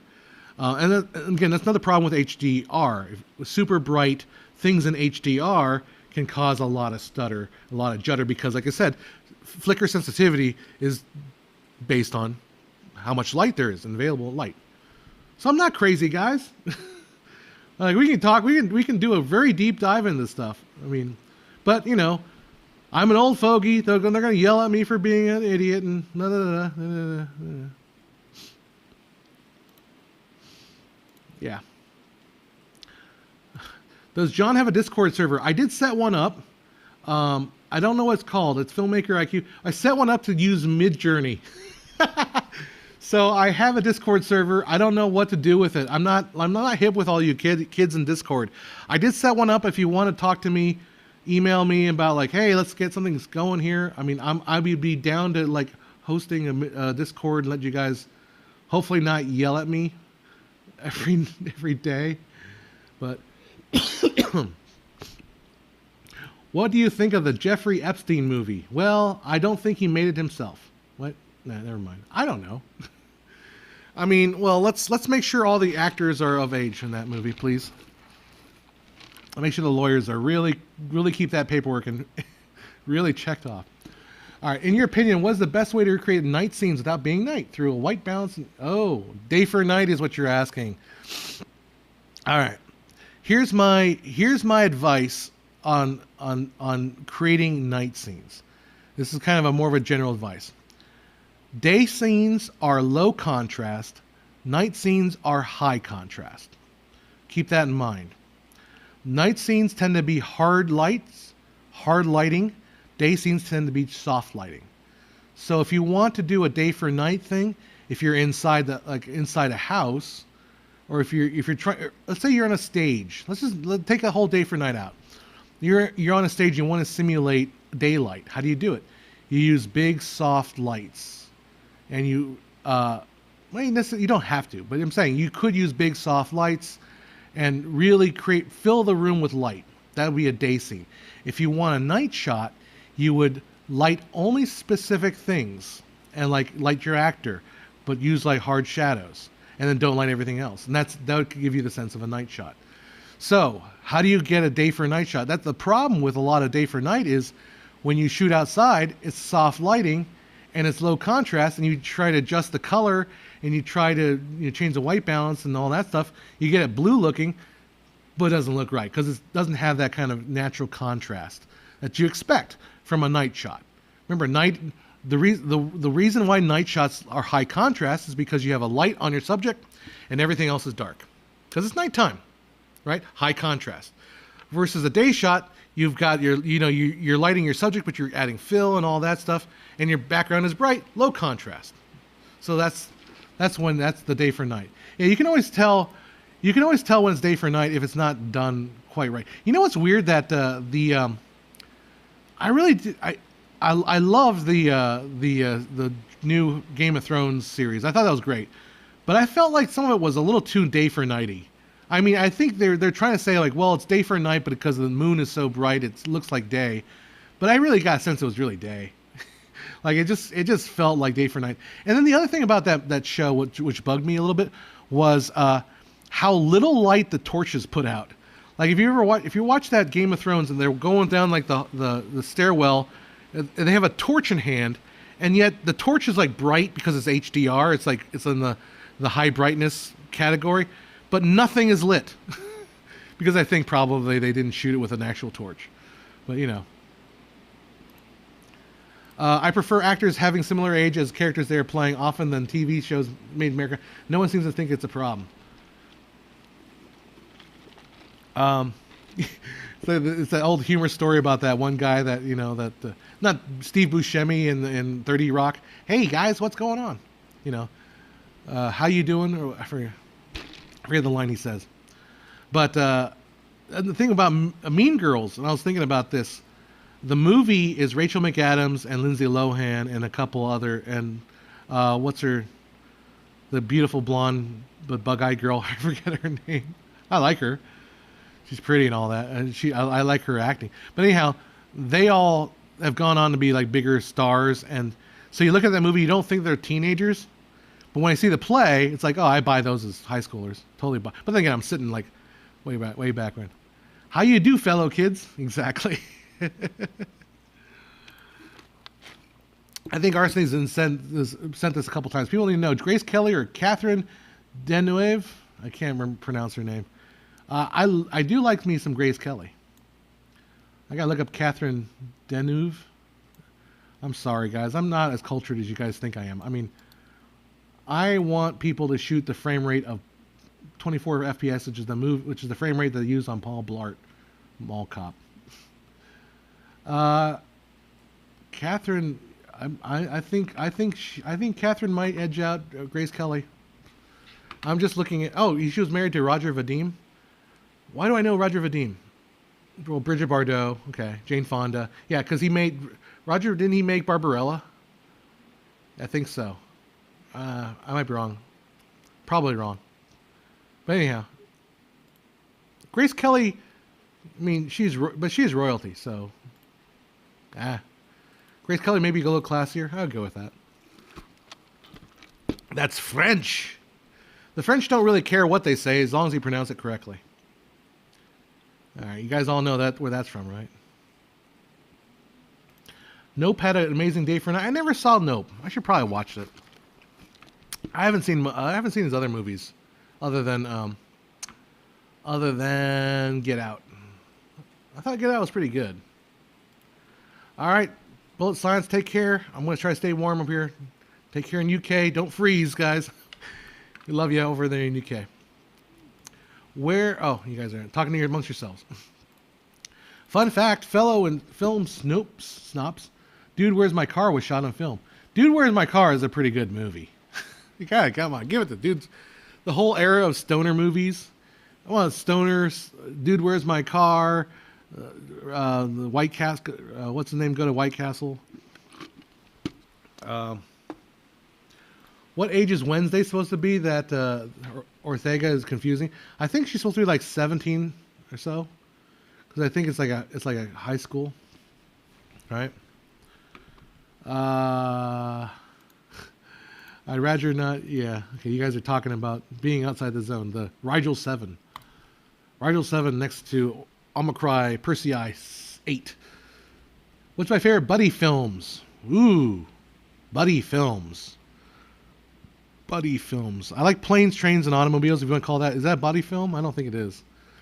It's a good buddy film, guys. Let's see. Making me think hard here. I have one in my head, but I can't think of the name of it. Shoot. What about using a 360-degree panning shot, shutter during a panning shot? If it's a tracking shot, everything would be 360 shutter angle. That actor would be tracked in 180. No. So if it's a tracking shot, could everything be 360, but the actor being tracked? No, not traditionally, right? I mean, if you can digitally manipulate it so that it could be that way. The reason why you don't do 360 because it can be mistaken for the video look. It's a little too smeary. I mean, if you want to do more of like a dream sequence, sometimes doing the 360 shot. Another video I have in mind is doing impossible shutter speeds. I just got some little toys that I could do some impossible shutter speed work with. Impossible shutter speeds are shutter speeds that are longer than the frame duration. So like saying like a half a second exposure while shooting at 24 frames a second. It's impossible to do. You can do it in post. Abbott Costello Meet Frankenstein. It's a good buddy movie. Grumpy Old Men. Oh, okay, that's a good one. Grumpy Old Men. I mean, are they buddy? Kingpin. I guess you would call it that. Is a buddy movie. I love Kingpin because it's one of the few movies about bowling. Thelma and Louise. Yep, I've never seen Thelma and Louise. I guess I need to watch that one. Your question: could we choose exactly how much blur there should be in every element in every shot? Exactly. No, not traditionally. You can do digital effery to it to be able to do that. You can go and rotoscope stuff out and add motion blur on stuff. I mean, unless you have a particular the impossible shutter speed video that I have in mind will do a thing where I want to be in regular frame rate, 24 frames a second, but I'm going to wave a light around, and I want that light to be like at least 3 or 4 frames worth of data. So I can do that through like some keying. I can key out the light and do some luma keying, and just isolate that light because it's a certain color. But otherwise, you require a lot of work. It wouldn't be worth it unless you actually want to do it as an effect. Rush Hour. Oh, another buddy movie. I know we're all like jumbled in how we do. Star Trek 3: The Search for Spock. Is that a buddy movie? The good guy loses in Kingpin. No, he's the Rubber Man. And this check's getting split only one way. Question about Avatar and VFR. Did they use a hard switch from HFR to 48, or was the transition smooth like a ramp up? Did they really mix different? So, this is a question that's been bugging me a little bit, because I know, sorry for all the frame rate talk, guys, but this is, on the topic of mind. I've heard a lot of people say that the single laser version of IMAX is the best way to watch it. Again, confusing. Single laser as opposed to double laser. You think double laser would be better. No, single laser is the primo version, right? But there's very few theaters that actually have a single laser IMAX. I don't know if they ramp it up in those. I don't know if they ramp it up in the single laser or not. But a lot of people have been saying that they did not notice the switching of frame rates when they watch it in IMAX single laser. Again, it's one of those things where the data is very sketchy, because do I believe them? Do I believe that they saw the single laser? Do I believe that they saw the 2 laser? Do I believe that they didn't notice it? Or did I believe that they watched it in non-high frame rate?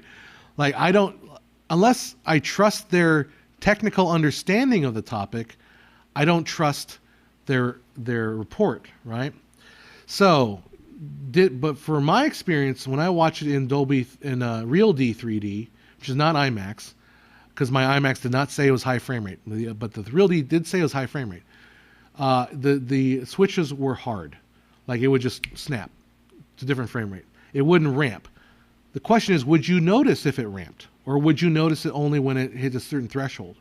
So I don't know if a ramping was possible, or again, they happen shot to shot, which is even more annoying. So it's like they couldn't ever go back and forth. Anyhow, that's the frame rate. Have you ever heard the story of Litro cameras? I have. I was around when the stuff basically came and fizzled away, because it's a neat idea, but utterly pointless to be able to change your depth of field. I don't know what happened to them. I mean, I remember back at NAB when No Film School did a big giant story about this amazing new video camera that allows you to change your focus, and poof, gone. So I don't know. Maybe I don't know what happened to it. I think they were bought out by some Chinese company. Have you ever seen any of the AI art where they take video games and comics, turn them into dark fantasy sci-fi 80s photo stills? Cool. We talked about AI art a little bit last time, and about basically I was saying that AI art, the problem with AI art is it doesn't have a voice. It doesn't actually have a mental image of what it's trying to present. So as a result, like, you get a lot of it's good at averaging things. It's good at coming up with a mix of ideas and stuff, but it's very bad at details. And if you look at the last video I did, the normal lenses, that's an AI creation. The thing is, like, the hands are all wrong. Now, look, artists have trouble drawing hands, but AI just cannot understand how hands work, because AI doesn't know the difference between fingernails and knuckles and stuff like that. That particular photo, it gave my Sigmund Freud standing 3 legs, 3 feet. The reason you don't see it is I covered it up with the text.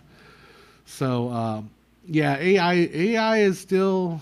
I mean, it's until we can get until we can model it to understand a perspective and understand a concept. It's still not ready for prime time. Account for comments says one dumb question: is spec script still a thing? I don't know. I really wouldn't know what the real industry is like. I don't know like what the script world is. You might want to check out John Houston's is that his name? What's his name? I don't know. Script Notes podcast.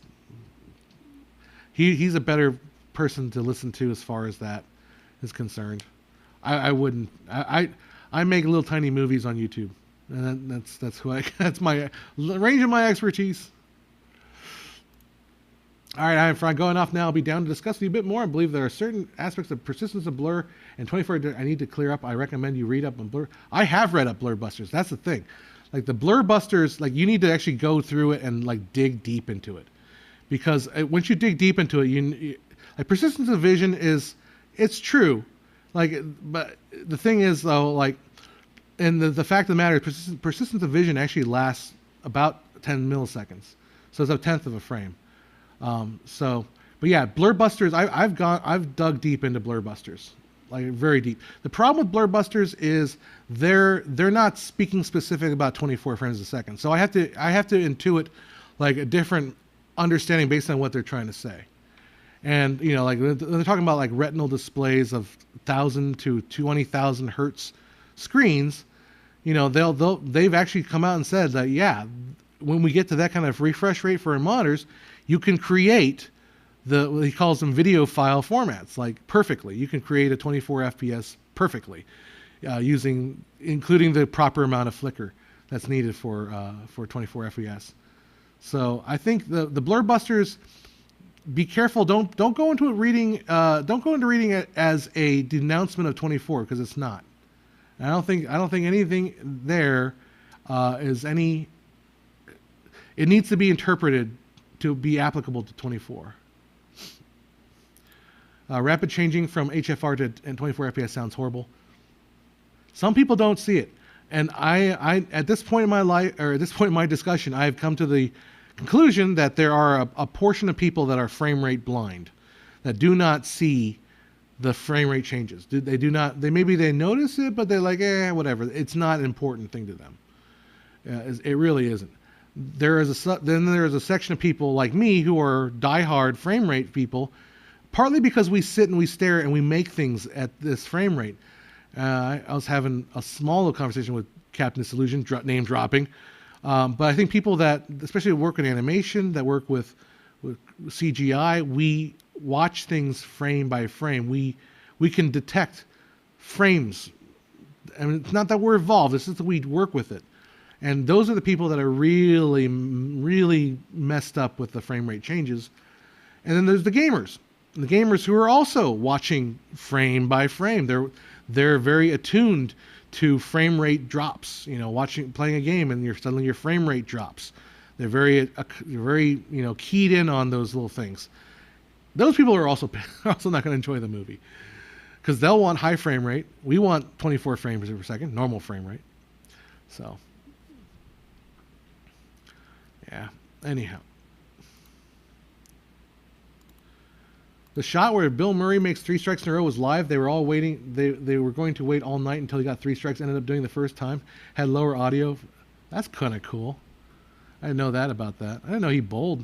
I mean, his bowling as a bowler, Bill Murray's bowling is not very good, but his acting in that movie is chef's kiss. Is awesome. Yep. Yeah, Cole says AI art's for concept art. Exactly. The Lytro camera also did on-the-fly multi-plane alpha without green screen. Yeah, but was it really worth it for the amount of data that it produced? I don't think so. Like the technology for doing like on-the-fly alpha channel, you know, is so with green screens is so effortless. I just didn't see. I don't think, and the amount of data that thing spit out was just ungodly amounts of data. So, let's see. Have you seen Nicholas Winding Refn's Copenhagen Cowboy? Nope. Nope. I have not. Thomas Haynes, I'll be 60 this year. I don't think my brain can handle any more than 24 FPS. So happy birthday. I mean, you're not 60 yet. I agree. I agree to an extent, but the thing I think I talked about this a little bit while ago, and I didn't address it, I think, on live, was I said that we have to get over this hump. I'm not picking you. Just remind me of this topic. We have to get over this hump that thinking that high frame rate delivers more information to the brain. I don't think that's the case. I think that the brain I think the connection between the eyeball and the brain is your bandwidth limit. Like, that's it. Like, I don't think showing you high frame rate is going to suddenly up that bandwidth between your eye and your brain. It's going to change how your eye perceives it, right? It doesn't change how much data is flowing. So to me, that perfectly explains why, 60 frames a second looks different than 24. And the reason how I got to this conclusion was I was thinking about, well, how do you take a computer monitor, take two kinds of computer monitors, a 60 hertz monitor and a 144 hertz monitor, and just take a camera and just shoot them both at the same time, and then wiggle your mouse on both screens. The camera will record the same amount of data no matter what screen you're showing, but the data will be different. Like, the image of the 144 screen will look different than the 60 hertz monitor. Again, same thing if you're looking at just by yourself. Sit in front of the two monitors and just look. And you wiggle the mouse in front of the 144 and you wiggle the mouse in front of the 60, and they will look different. That's what's different. It's different. It's not more data. It's different data. So I think if the high frame rate doesn't deliver more data, yes, we say it's more temporal resolution. Yes, the information hits your eyes faster. Okay, I'll give you that. The data comes at you faster, but the eye still operates at the same data rate. The eye still records or captures the same signals. It doesn't up because you start looking at 144 hertz frame. And to flip the other side, okay, you're looking at 144 hertz frame. Now look outside the window, which has no frame rate. Does your eye suddenly explode to a higher data rate? I don't think so. I think it's all the same. I think beyond 10 frames a second, because 10 frames a second is what beta movement is considered. And to a frog who's already left here, that's what Blurbusters says, 10 frames a second. They actually say that. 10 frames a second is when motion begins. After that, it's just a question of what character that motion has, rather than like I'm giving you more information. No, it's the character. It's how that motion appears, rather than necessarily it's more information about motion. I don't know. I feel like when I talk about stuff like that, I feel like I'm in a bubble, like a wavelength of just being like right down line, and it pisses people off. So.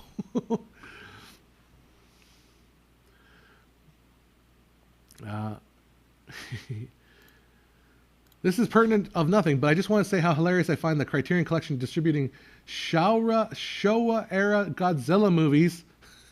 Pretentious company plus Godzilla makes me laugh. I think the only argument with that would be like, those are movies worth preserving, and maybe Criterion Collection is kind of a good way of doing that. Life is variable frame rate according to stress, concentration, etc., isn't it? A little bit, maybe. Again, like, I have to also watch myself too, because I want to approach the human vision with a little bit of humility, because we really do not understand human vision. We really do not understand it at all.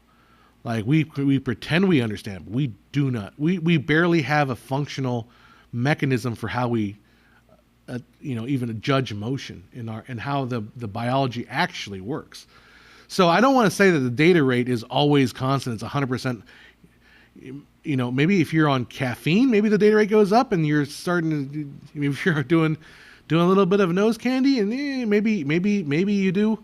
The funny story is, I was telling Matthews the other on a comment one time, they actually had they put people on LSD. They were doing these LSD studies, so they put people on LSD, and these LSD people, like they would see basically motion trails, like they would, people would be they're like discrete little images.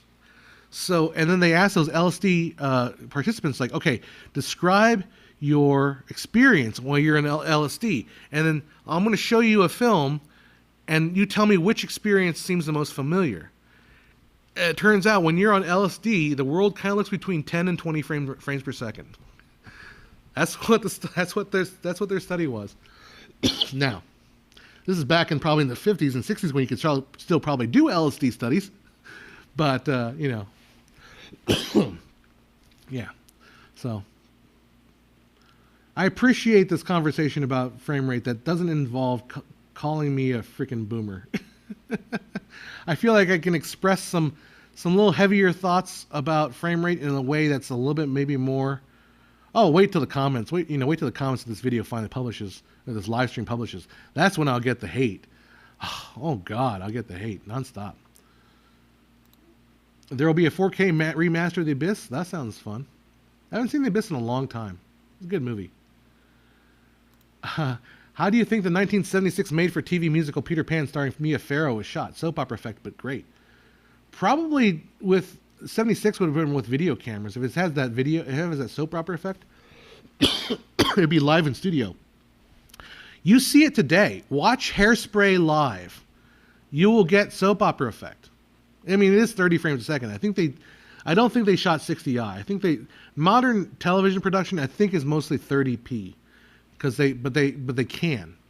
But if you watch Hairspray live, the musical, and all the live musicals they're all done with video cameras. They're all done at 30 frames a second. So it's like people say we don't see high frame rate. You gotta know where to look. Anyhow, I wish more people would do more experimenting with converting older slow film rates into 24, but nobody does that. They convert to 60. Yeah, there you go. Good quality conversion of Metropolis to 24, actual conversion, not to sped up footage. There is a movie that was brought to my attention a long time ago, and it was by F.W. Murnau, but it's the one where it was a woman in space. And if you look at that movie, I think it was after Metropolis. It's like female woman in space or something like that. And if you look at the print quality, oh my God, it's so freaking good. Like you're like watching this movie, it's like 1930 something, and it's the print is so sharp. Like people are like, oh, you're into 24 frames a second. Why don't you go back and shoot your movies in 240p? It's like, dude, do you realize the quality of film stock they had in the 20s and 30s? Like it was so good. What is that movie? Okay, I just can't leave that. Let's look it up. Murnau. My keyboard is dying. I think I need new batteries for it. My keyboard needs hospice. Sorry, my gallows humor. It's just the way I am these days. Yeah, my keyboard is gone.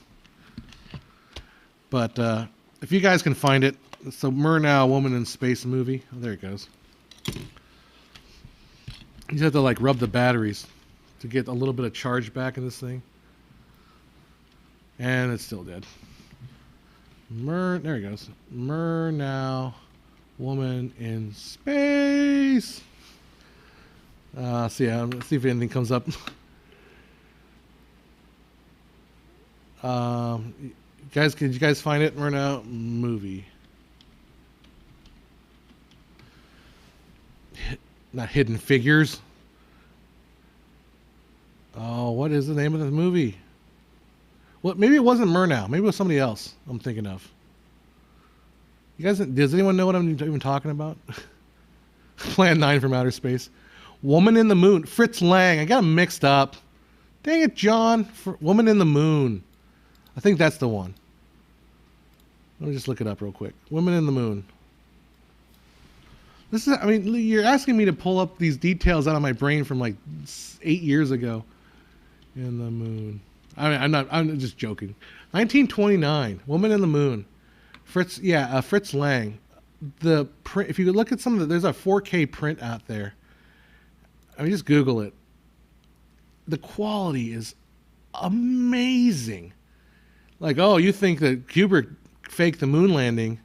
Woman on the Moon, 1929. Actually, probably closer to looking at like the actual moon landing, because I'm just looking at some of this. I'll show you. Why not? I'm just looking at some. Here's my desktop, so you can see what I'm doing. Woo! Woman on the Moon. Look at these shots, man. That's 1929. You're telling me, oh, go back to your 240p. Look how sharp this stuff is. I mean, not just sharp. I mean, just look at the look at that. That looks great. Like, holy moly. So, anyhow, I never watched the whole thing. I just seen clips of it, but like, it just kind of blew me away. The quality. Oh, here's actually the full movie on YouTube. Oh, come on. Now my mouse has died too? Everything's dying on me. Yeah. I think this 3-hour movie. Let's see what the quality is on this thing. Oh, come on. You gotta have a better quality than that. 360p. This is why people think that old movies are low resolution, because stuff on YouTube is 360p. You know? But you go through some of the stuff and you can find, like, there you go. Let's see what this one is.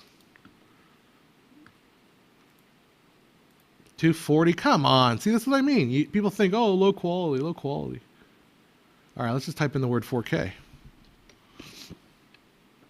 Sci-fi movies, Duke. This might be closer to it. Well, all right. No 4K versions exist on the freaking YouTube. I mean, I might find one eventually, but yeah, the quality of these movies are really high. Anyhow, there's the 4K 60. Stuff like this pisses me off, because it's like no, they didn't. It looks bad. I'll get to the part where it looks really, like, I don't know, for some reason, like in 60, you can just tell the actors are more in makeup. It feels less cinematic. And I love that stuff like this is sent through an interpolator, so all the cuts get like, oh, hopefully did I kill my sound? No, my sound's still good. Yeah, all the cuts are morph cuts. It's annoying. Anyhow, back we go. Enough of that. Go back to John. Push it away. Back to your comments. It's 4:30. I better get going pretty soon. We'll hang out for a little bit longer. Wasn't Wizard of Oz scanned at 8K? I mean, sure. You can scan the films at any resolution you want, because film is agnostic to what resolution you get. Now, the question is, does the scan bring any more detail than? Yeah, I think I just showed you that monstrosity. Yeah, it looks hazy. Yeah, the versions on YouTube of that movie look hazy. But anyhow, Wizard of Oz, you can scan. So I've shot film and I scan. You know, you can scan to whatever resolution. The question is, what is the where does more detail? Where do you lose the detail after the resolution? You know, like, you can keep scanning it, but are you going to get more detail out of it or not? Yeah. Dan Roy says, I said Murnau or Lang. Yeah, I know. You got to realize, I do have to look at the screen and look over there. I'm not watching all your comments. What is a good vendor for 3D printing machines? I wrote down you're making. Well, I mean, Amazon. The Creality and the Anycubic and Elgu all sell direct. So you can just buy them through like Amazon or eBay or whatever. You know, it's all getting delivered. If you wanted to buy it in store, Micro Center has some stuff on the Creality machines. And they usually have a good deals on the Creality 3, which is a pretty good entry level printer, especially for $100. It's really good. Didn't we already talk about night to day conversion. Oh, what's the best one I've seen? If it's really good, I wouldn't know if it was day to night. It's one of those two pay fallacy things. So if it's really good day to night conversion, I wouldn't be able to tell. So then how would I know if it's good? Yeah, effective resolution is in a film stock matter regardless of the scan resolution. Yeah. So I don't know if 8K is necessarily the effective resolution of the film stock. Where is that film stock effective resolution? I don't know. Like, do I think 4K? Do I think film is capable of 4K? Sorry, the disasters. Do I think 4K film can be scanned to 4K? Yeah. Like, the thing is, I've shot 35 millimeter still photos, and the way I shot them and the processing, like I shot them, still photos, and I didn't think that they scanned much higher than like 2 or 3K. But then again, I'm using kind of cheapy film stock, and maybe the lab wasn't the best in the world, so I don't know. Like, film can be very good, but also film can be a little soft. I mean, that's kind of the organic nature of film, and that's what makes people drawn to it. Yeah. And my sort of professional opinion on film, 35 millimeter will not yield bigger results above 4K, maybe 6K, but sometimes rare. I think you're right. And also from my experience, like I said, from still photography, using not the best of gear, I mean, 2-3K was topping it. It was really topping it. Thanks for your answers. Thought about TrueCut's motion marketing of dialing in the shutter speed of every shot. I wish they were more specific with the softwares and limits. I had a little. I mean, they didn't come back with me on Twitter yet. I mean, they may have. I don't know. I haven't seen it, but I just don't. I think they're full of horse manure. I appreciate attempts to try to make 24 FPS look better on television screens. I appreciate that, because there are issues. I'm not blind to them, but I just don't think. I think their marketing strategy is a bunch of bull. Flash Forge, yeah, Flash Forge is a good one too. Yeah, Creality and Anycubic, Elgoo, those are very, very like tinkery. You have to tinker around with it for a while. I've never dealt with Flash Forge, but I heard, if you say it's good, I'm going to believe you. I meant literally none of those shots or like there was a cloud in the middle. Are you talking about the Metropolis shot? That was that 60 hertz K nonsense. It's interesting how nostalgic I felt watching an old DVD of Star Trek TNG before they did an HD remaster. HD looks great, but it feels slightly different than the original edits. Yeah, I think. Yeah, remember those are all shot in film. So, but the VFX was done on video. But yeah. Do you ever watch a movie and then deliberately not finish it so you could come up with the ending yourself? No, I've never done that. It's an interesting idea to do. Women in the Mood, a sci-fi movie. Resolution past 2K has so little to do with perceived picture detail and sharpness and resolution. You're probably right, Mindo. I think I do not wish to argue with you on that. I think you're right. I mean, there's certain things, but yeah, you probably. I think if you, yeah, well, I don't know. You can fill in some more details there, but I think you're onto something. Shoot an image in 2 meg and 20 meg, and they both produce good 8x10 photos. Well, megapixels, 2 megapixels is gonna be, it's gonna be cutting it for an 8x10 photo. Yeah, normal angle view, not a microscope, exactly.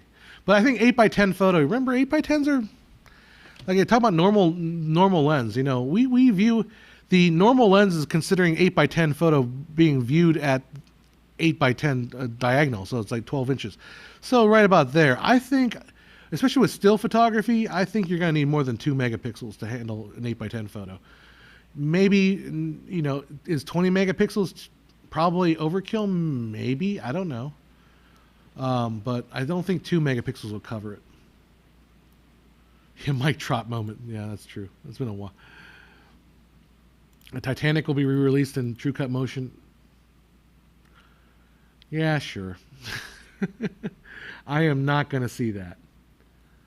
I mean, there's. I'll just leave in the first hour, right? A lens will always be softest at infinity, so film will have a smaller visual acuity than a lens filmed. A lens will always be softest at infinity, so film will have the smallest visual acuity if the lens is filmed at infinity. If the lens is focused closer, you get more detail on film. Ah, interesting. Never thought of it that way. A lot of the photos I was shooting was more toward infinity. Might be that's the reason why. Oh, the stream turned off for you? I'm sorry. Am I still I'm still on, right? Or am I having streaming issues? I don't know. So no, I have not done that. I have not watched a movie for the ending. Have I walked out of a film screening because it was so bad? Yes. During a film festival.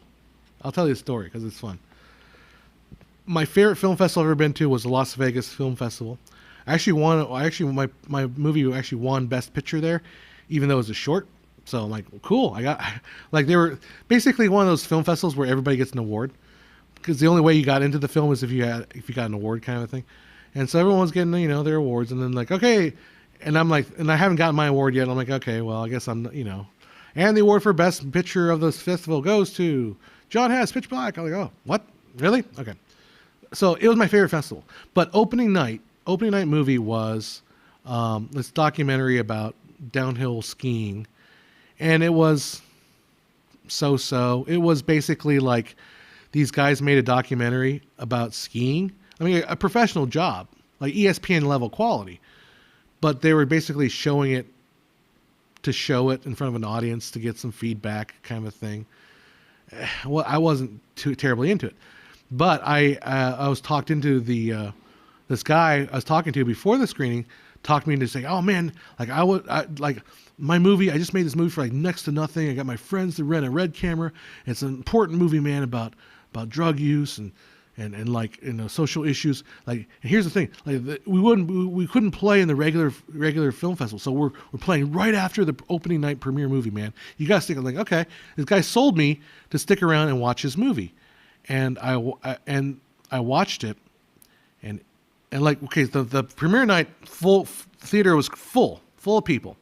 Movie ends, the premiere movie ends, almost 98% of the audience leaves to go to the after party, the first after party.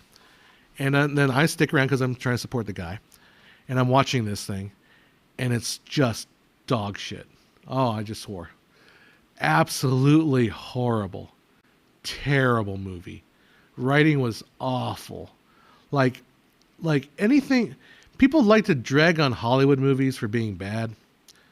This was, imagine Hollywood's ineptitude times 1,000. It was so bad. So bad. And I'm just sitting there like, man, I'm missing out on this opening night party to watch this crap. So after like an hour or so, I hightailed it. I'm like, I booked it out of there, got a taxi to at that time the party was held at the, where was it? That was at the Caesars, at their nightclub. And I went and hung out, and then I had a few drinks, and I don't know if that was the night where that girl was hitting me up or not. That made me feel, that was pretty awesome. No, the night I was hitting up that was actually the night I won the award. So yeah. Oof, that movie was awful. That movie was awful. And documentaries are hit and miss. Subject can be amazing. The thing with Netflix documentaries is they tend to be preachy in a way that bugs me. Yeah, anyhow. Did you walk out of Jurassic Park 3? Yep. Well, I did stop watching. The last movie I walked out of was David O. Russell's movie, Amsterdam. But I was streaming at home, so I just stopped it. I was like, I'm not into this movie. I'm not into this movie. Oh, you worked on Second Unit for months and it was a wild time? Love the channel. Anthony, that was a great movie. I loved it. Yeah, good work. What did you work on Second Unit? Did you do all the disaster stuff? because that was a fun movie. I really liked it. See, I'm glad that we get to meet some people that are actually worked on these movies. That's cool. Yeah, I like documentaries about interesting people, eccentric characters.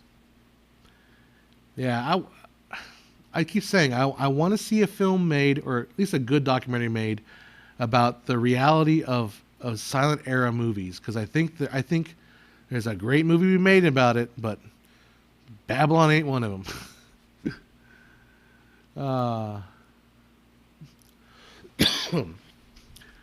uh, what about similar idea to Criterion as being big and diverse? Curated collection of world cinema history. I walked out of Fallen Kingdom. Yeah. I have an Epson 850. I can do 8K scans no matter what the original photo, but I'm zooming in a photo, so I want to look as clear as possible at very high zoom levels. Yeah, I have the Epson V700, so it's a step below yours. But I mean, if you notice, like if you're scanning photos, scanning negatives, you're always running into something, whether it's like some sort of dust or some nonsense. And you get further and further down, you start seeing grain, and you're like, well, there's not a whole lot of photo left here now. Zooming all the way in, we're just in grain territory. Especially, well, I shoot cheap black and white stock. It's going to be grainy. I mean, it's not like, what's it called? High-end ISO 50 film. Netflix Don't F with Cats is about as good. I saw some things of that, but it was great and creepy. Oh, there you go.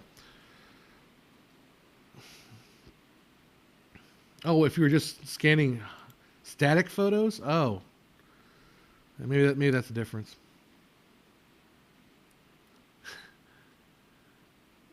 I like to use documentaries as white noise, like the movie White Noise. Anthony says, "Oh, we're back. We did the stunts in like the river scene and the car jump. Heck, yeah, this movie is great. I described it as indie flair to it, but it has a car jump, and it's awesome. And pickup shots and B-roll. The whole boys' camp evacuation is chaotic. I'm actually that's cool. The semi-vac. I'm not trying to spoil people that haven't seen the movie. You gotta watch. I mean, if you can take the indie quirkiness of it, which I like, if you can take it." Watch White Noise. It's on Netflix. And there's a Boy Scout. Yeah, there's a lot of crazy stuff that's happening in the movie that makes it not an indie movie. And then once you get drilled down to it, I love the scene where he's talking to the Boy Scout guy. He's like, I'm not going to spoil. It's not a spoiler, but he's just saying like, I was exposed to the deadly air toxin event. And the guy's like, well, it's good that we're doing this because we had a simulation for this planned. So now we're at least seeing that our simulation actually reflects real life. You're like, wait, is this a simulation? No, this is not a simulation. We wanted to make sure that our simulation actually reflects just the absurdity of the fact that they're testing out their simulation on the real event. Yeah, that was funny. Anyhow, I have the Epson 850 and scanning 35 is dog sheet. Do not scan with VScan. I like Light Scribe or whatever software. Yeah, VScan's not very good. From the silent era to the soylent era. There you go. Yeah. Jack Ripper is also a big fan of the movie, so we both send our congratulations to that. That was great.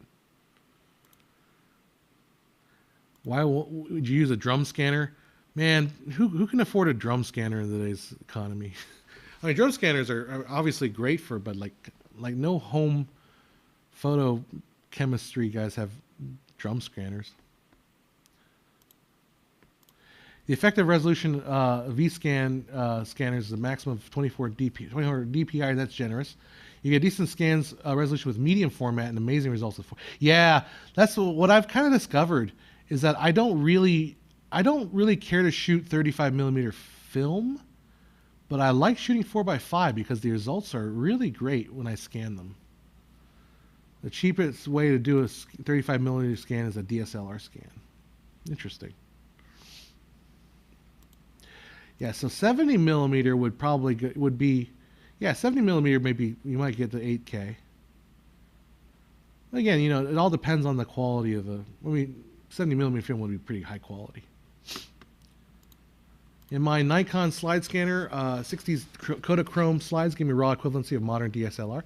Better to have a film slide and slide scanner than the backlit slide in a photo scanner. Film photography is dead unless you shoot a medium or large format. It's really a moot point. Even cheap crop mirrorless are producing much. Well, I wouldn't say it's dead because it obviously has a resurgence and there's a little hipster factor to it. I see a lot of people saying that they're shooting weddings on film. Like a lot of people want their wedding shot on 35 millimeter film. I agree though. I think for my personal purposes, like I shot like slide film as an experiment just to see what it felt like. I would prefer to shoot DSLR for 35 millimeter, like digital. I think digital is just everything about digital is just better. I think unless you're going for that organic, like what's going to happen, when I do this. There's a certain organic. If you're looking for organicness, then 35 millimeter can be a little bit more like a crapshoot and kind of fun in that sense. But as far as like I want to produce this use this as for marketing purposes or whatever purposes, but medium format, large format is way better. I'm getting tired, guys. I need to get going pretty soon, but. Yeah, everyone says don't use Epson software. Yeah. Any recommendations on a parfocal cine zoom lens on a budget? Oof, no such thing. The cheapest you're going to get is the Canon Cine line, and that's about $5,000 starting. You are not getting a Cine lens parfocal on any budget. I mean, maybe. I think the Canon Cine lenses are the ones I picked because they have the motorized zoom feature, which I love. Yeah, maybe you'll find a part. I think it'd be hard pressed to find anything that's cheaper than $5,000 for like a nice zoom lens. That's Cine quality. It just doesn't exist. And the demand for it isn't enough to like justify people producing it in mass. Remix Mob says, I think 70 millimeter has a theatrical limit of 12K. To add to that point, maybe because of that, maybe because it's shot so delicately that, I mean, if you're shooting 70 millimeter film, you're probably shooting primo everything and primo, so the highest quality of all stuff. So that's probably why you can squeeze it up to 12K maybe. I don't know. I'm talking just completely out of left field. Okay, I'm going to practice saying this word. Denis Villeneuve. I think that's the way. Denis Villeneuve. I think that's how you pronounce his name. I've heard him to pronounce it, and it's like trying to do it. Denis Villeneuve says that 70 millimeter is the ultimate format. He prefers it over digital. I'm surprised that there hasn't been a lot more 70 millimeter digital sensors out there. Like I would expect like a 4x5 or even a 4x5 digital back. It's just not super popular. I'm surprised there hasn't been more of that. All right, it's about. Let's do about 5 more minutes. We'll go to 5, and I've got to bail because I'm getting tired. I gotta probably go buy some food. Let's see.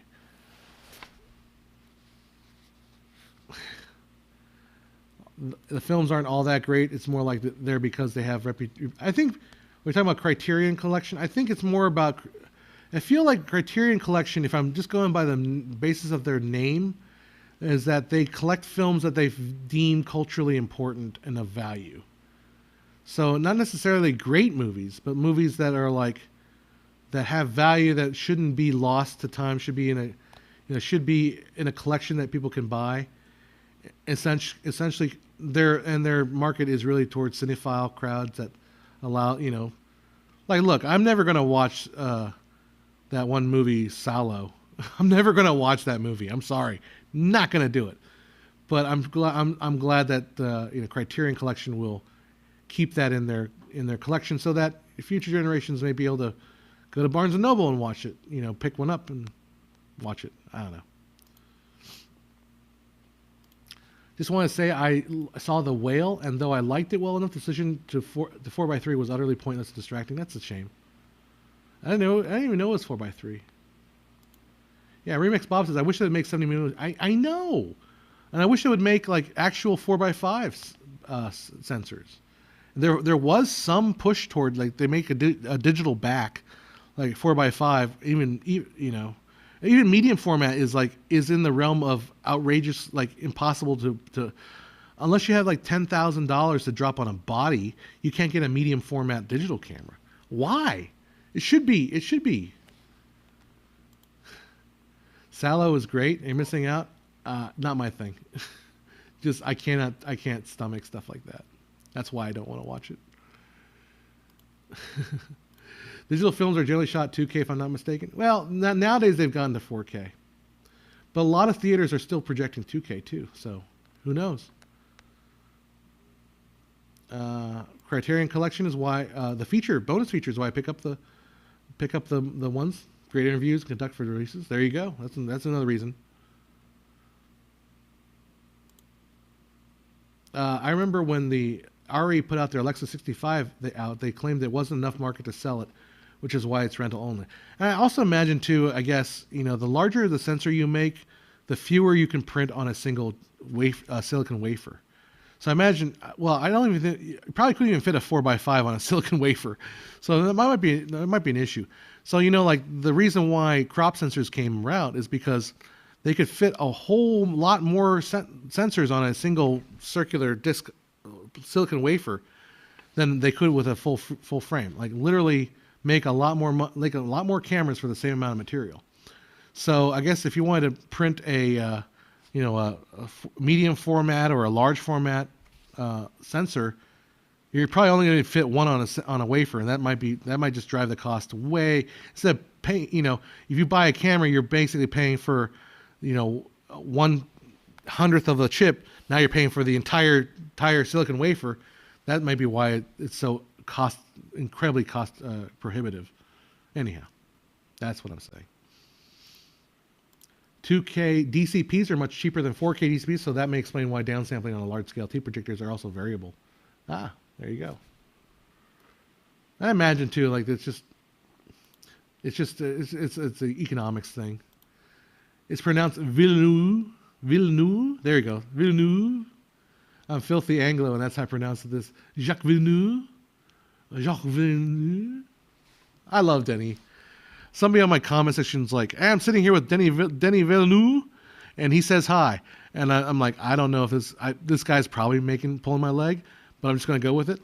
I said, hey, Denny, I love Dune. I can't wait for the next one to come out.